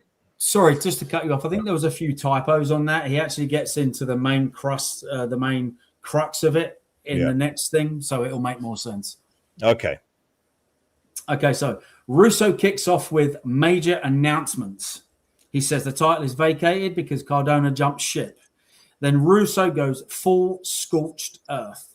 He says he'd be a better champion than CM Punk and wouldn't need to wrestle in a T-shirt at 50 years old. Brilliant. He even throws in a Triple H purged our champion line and then immediately thanks Cardona for being a great champ.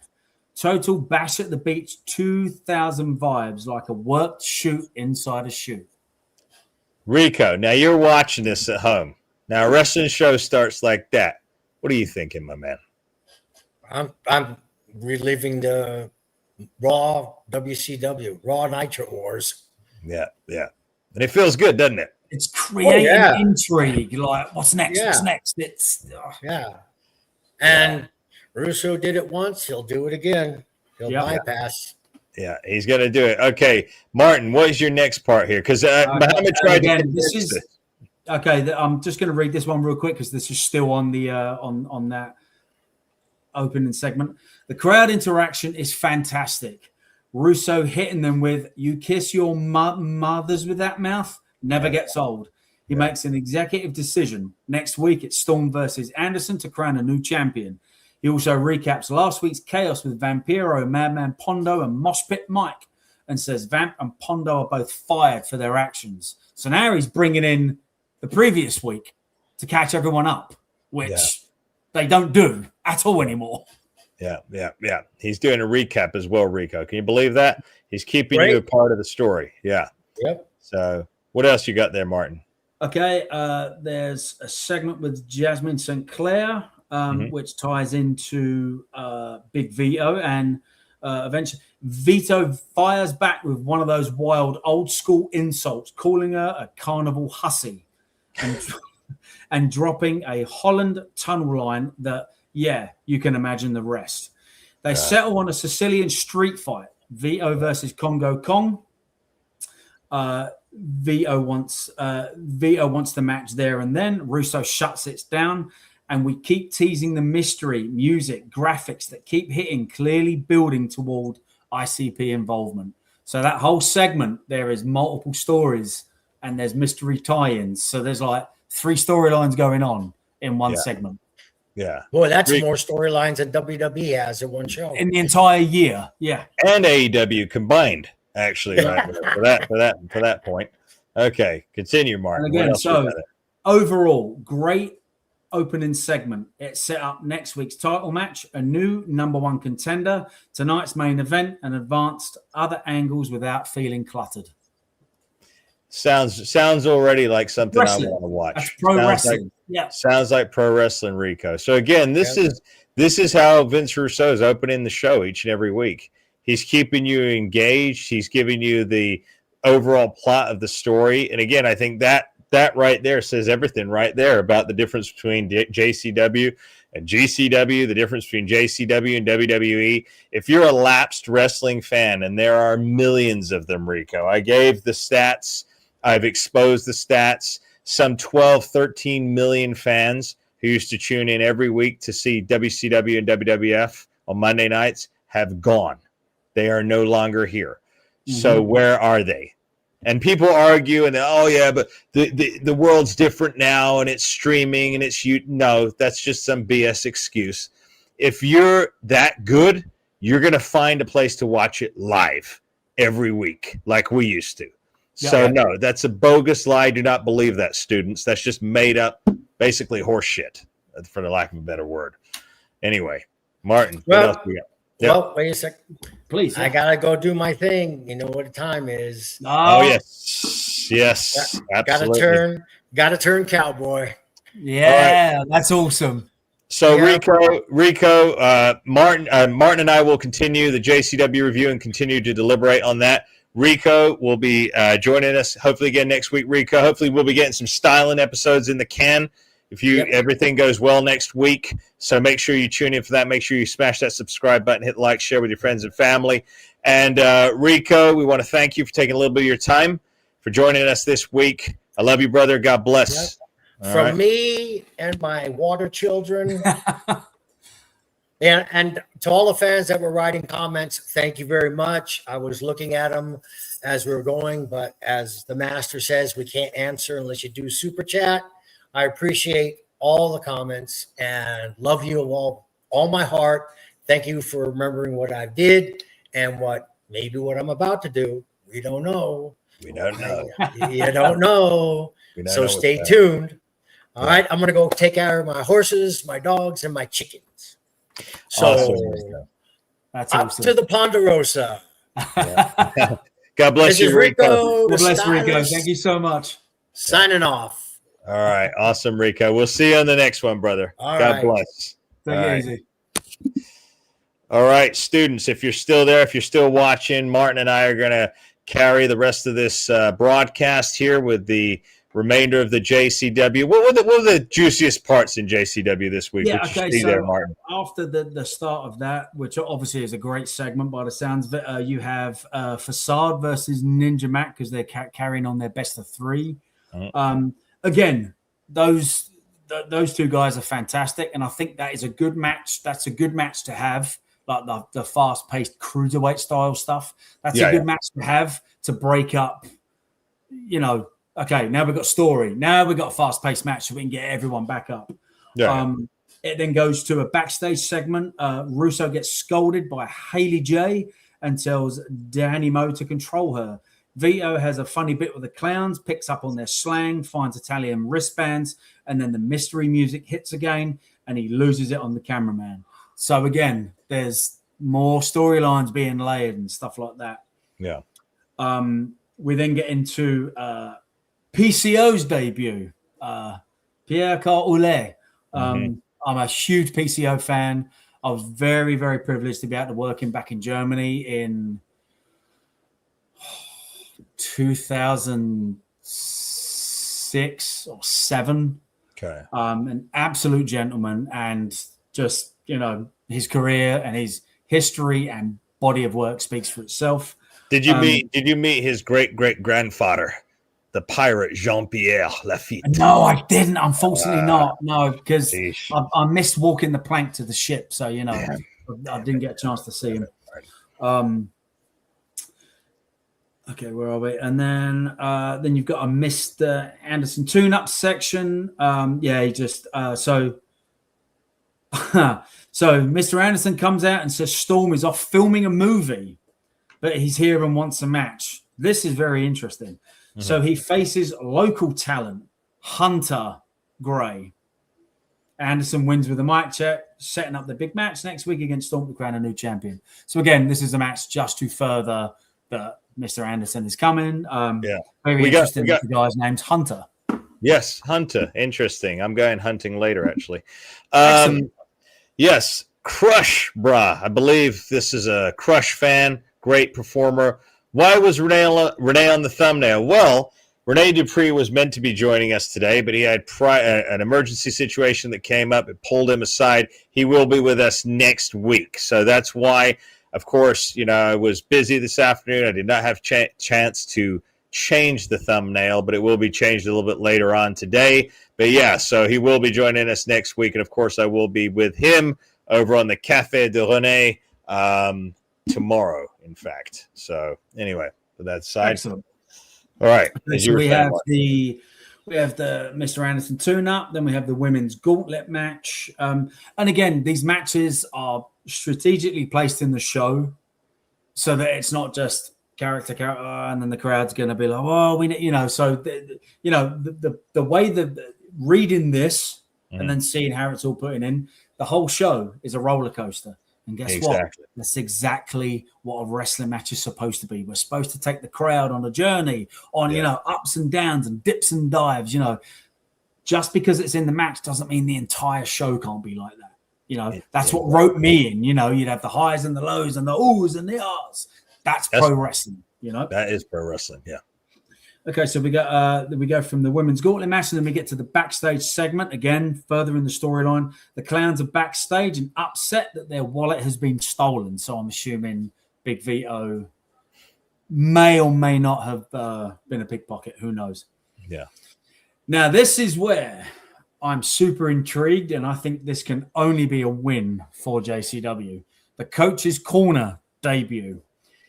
We get the debut of the Coach's Corner with Jonathan Coachman. Brilliant. Coach and Russo have a very successful YouTube show, so it was a matter of time before Coach ended up on JCW. He seems to be setting up an angle with Willie Mack. Honestly, I hope the rest of Russo's other colleagues find their way onto the show, like Ben Haman, Stevie Richards, Stevie Ray, and EC3. I tell you, my man, I got to stop you right there. Sky's the limit for JCW, my man. This is the thing that professional wrestling has needed for 20 years, my man. Yeah. 20 years. The coach, Jonathan Coachman, a great speaker, great voice, great at improv, great at being present in the moment, great character. He served very well in the WWE. A lot of these places missed the boat. WWE missed the boat with him. AEW could have done something. They missed the boat. Like I said, JCW, that like our dear friend Matt Bannister, our channel member, just said, JCW roster is stacking. It is stacking, my man. I mean, it's going to continue stacking, and I'm telling you now, it's going to be the place. It's going to be it is the hottest ticket in town. I've been saying it, and the proof is in the pudding. We're just reading you this, and it just sounds amazing. Yeah, sounds amazing, Martin. And then we get into a number one contenders for the ladder match, just to get highlights of it. So obviously they're still carrying on the storyline between Kerry Morton and Matt Cross. Yeah. Because obviously we had this segment where Caleb Conley allegedly or not hired Matt Cross to take out Kerry Morton in their match, and so that Caleb could win. And then they had the backstreet brawl a week or two before. I do apologize if my timing's out. Anyway, in this match, eventually Matt Cross gets involved and the finish creates multiple angles. Jeeves costs the match for Conley. Cross costs the match for Morton, and Cocaine wins the match. So now we've just segued. We've got different feuds to start, different storylines to start, From a storytelling perspective, it's smart. You get at least 3 directions out of one match. Conley and Jeeves tension, Cross and Morton heat, Cocaine is the new contender. Personally, I would have preferred Morton winning. He feels like the biggest star and easier to market. Cocaine's gimmick isn't exactly getting him poached by WWE, and I really hope he doesn't end up champion.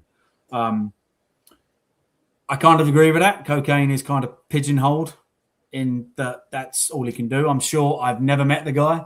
I'm sure that's not all he's got in his bag of tricks, but I'm just sure this was something that is an instant hook somewhere to get him noticed and to get him over. So time will tell with that.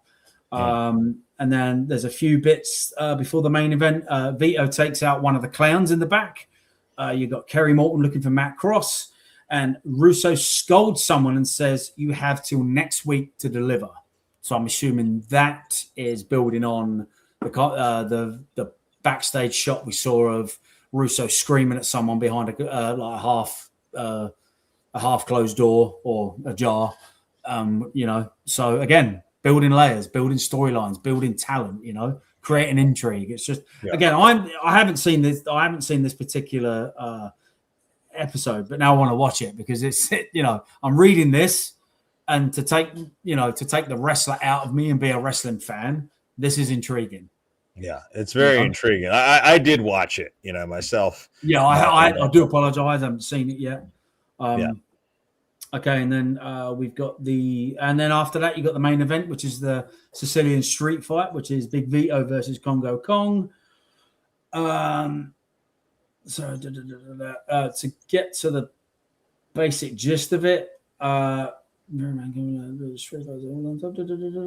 by the looks of it, Vito had PCO come out and help him win the match and cost him the match. Very good. As Vito hands money to PCO as a thank you, and the mystery, music, and graphics go off again to an incensed Vito.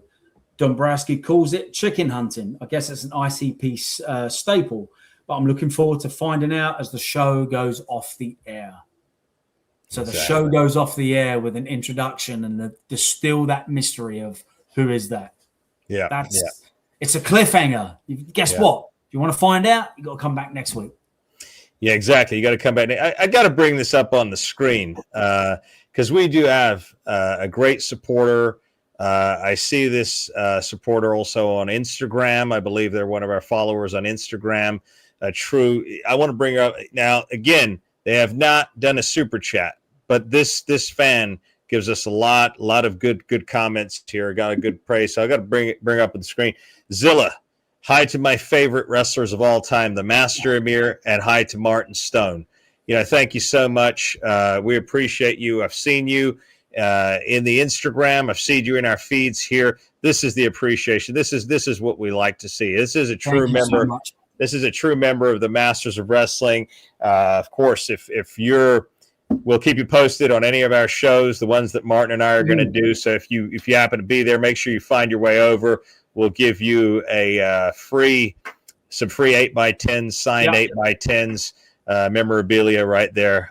Thank you so much for that. That's very much nice. Appreciated. Very nice, I really do appreciate that. Very nice, Martin, right there. We got and again, we want to thank you for being our valuable extended members of our family here on the Masters of Wrestling. You want to become a master of professional wrestling, then you need to stick around with us. You need to make sure that you smash that subscribe button. You need to make sure that you tune in, week out, check out all our videos, make sure you keep up to date with what we're doing. Make sure you use those super chats. Write us a question. Let us know what you want to answer. We're still going to be here for another 5 minutes or so. So if you got any last minute questions, any of you, use that super chat or become a channel member. We'll see you pop up. If we do, it'll announce it to me here in the comments. It's just $4.99 a month, price of a cup of coffee. It's all it's going to cost you. You'll get members only videos, which we got a hot one coming out this week. Martin and I, oh my gosh. You want to know about the real Ava, Dwayne's daughter, and her exit from WWE? You're not going to want to miss that because that's not going to be in the free section. That's going to be in the members only section. So join and become a channel member. Step out of the shadows. Step into the spotlight. Put your cup of coffee into the Masters of Wrestling. Martin, I think it's safe to say that JCW has just leapfrogged over every single other mainstream professional wrestling company. They are better than WWE. They're better than AEW. They're better than TNA. Hands down. Yeah. This is what brought us to the dance. This type of storytelling, this type of entertainment. That's what brought us to the dance. It was just I can still remember the nights sitting there watching Raw on Sky Sports back home in England and being glued to it. And just, starting my training and then looking at that being like, that's the place I want to work for.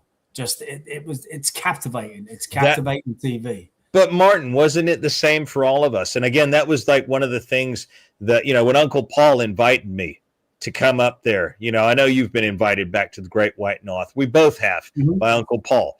But when that offer came, it was denied. It was turned down by us because at the end of the day, this was not the company that you and I dreamed of working for. No. It was not it. No. We dreamed of working for that company that was telling those stories. And who was at the helm of that time? Vince Russo and Vince McMahon.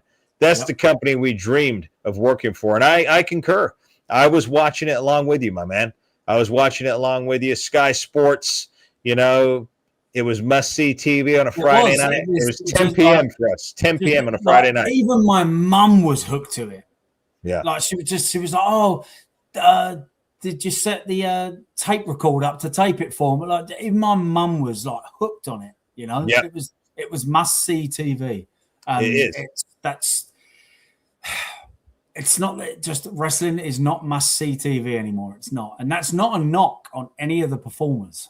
No. It's that I don't know if it's just this generation was I can only watch something in 20 seconds on clips, or just, people just don't have the writing comprehension, or just that people were out of the loop of what's going to keep mainstream audiences involved. And just, again, as we've said time and time again, more than likely down to you have a booker and a promoter that wants to book wrestling matches, not stories.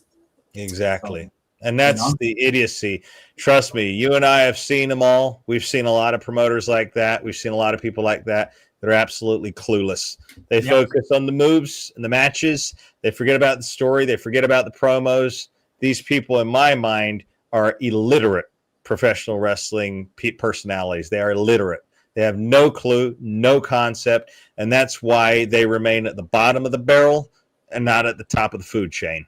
And Yep. the only reason, students, that those other companies at the top of the food chain right now, quite frankly, it was built upon the shoulders of previous giants, not them.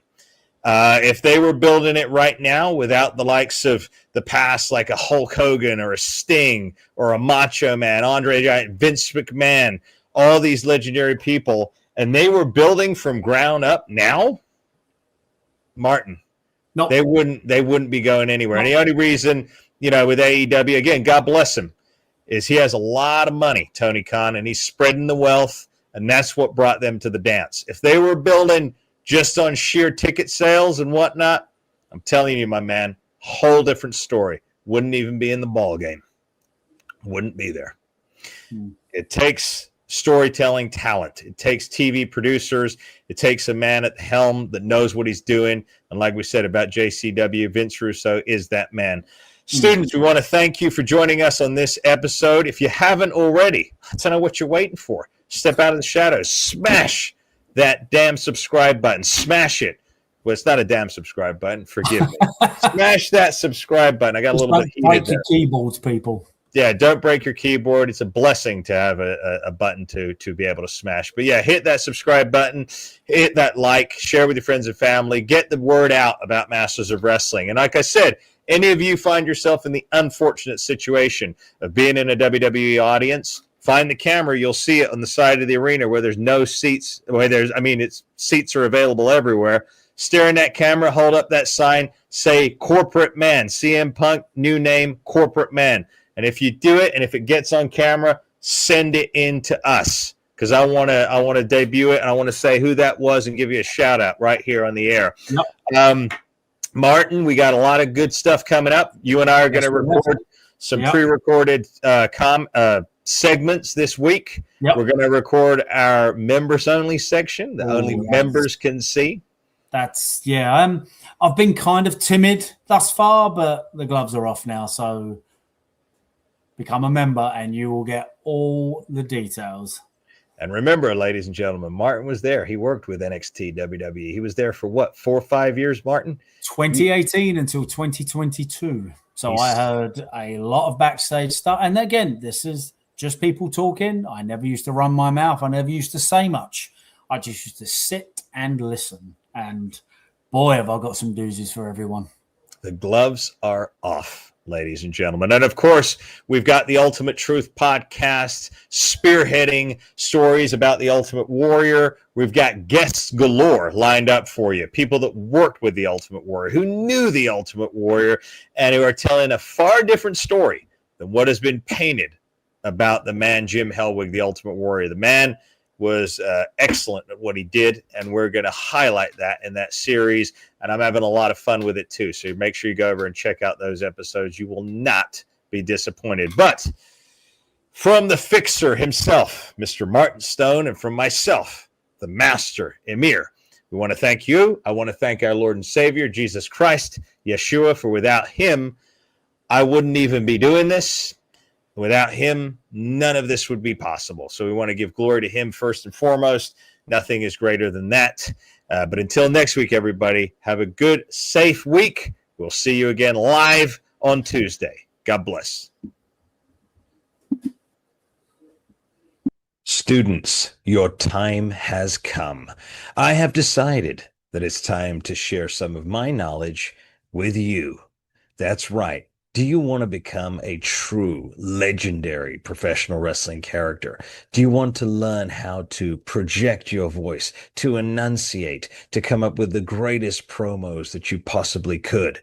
then you need to join me each and every week for just $50. I am hosting a masterclass on Zoom. That's right. You don't have to travel. You can do it from the comfort of your own home.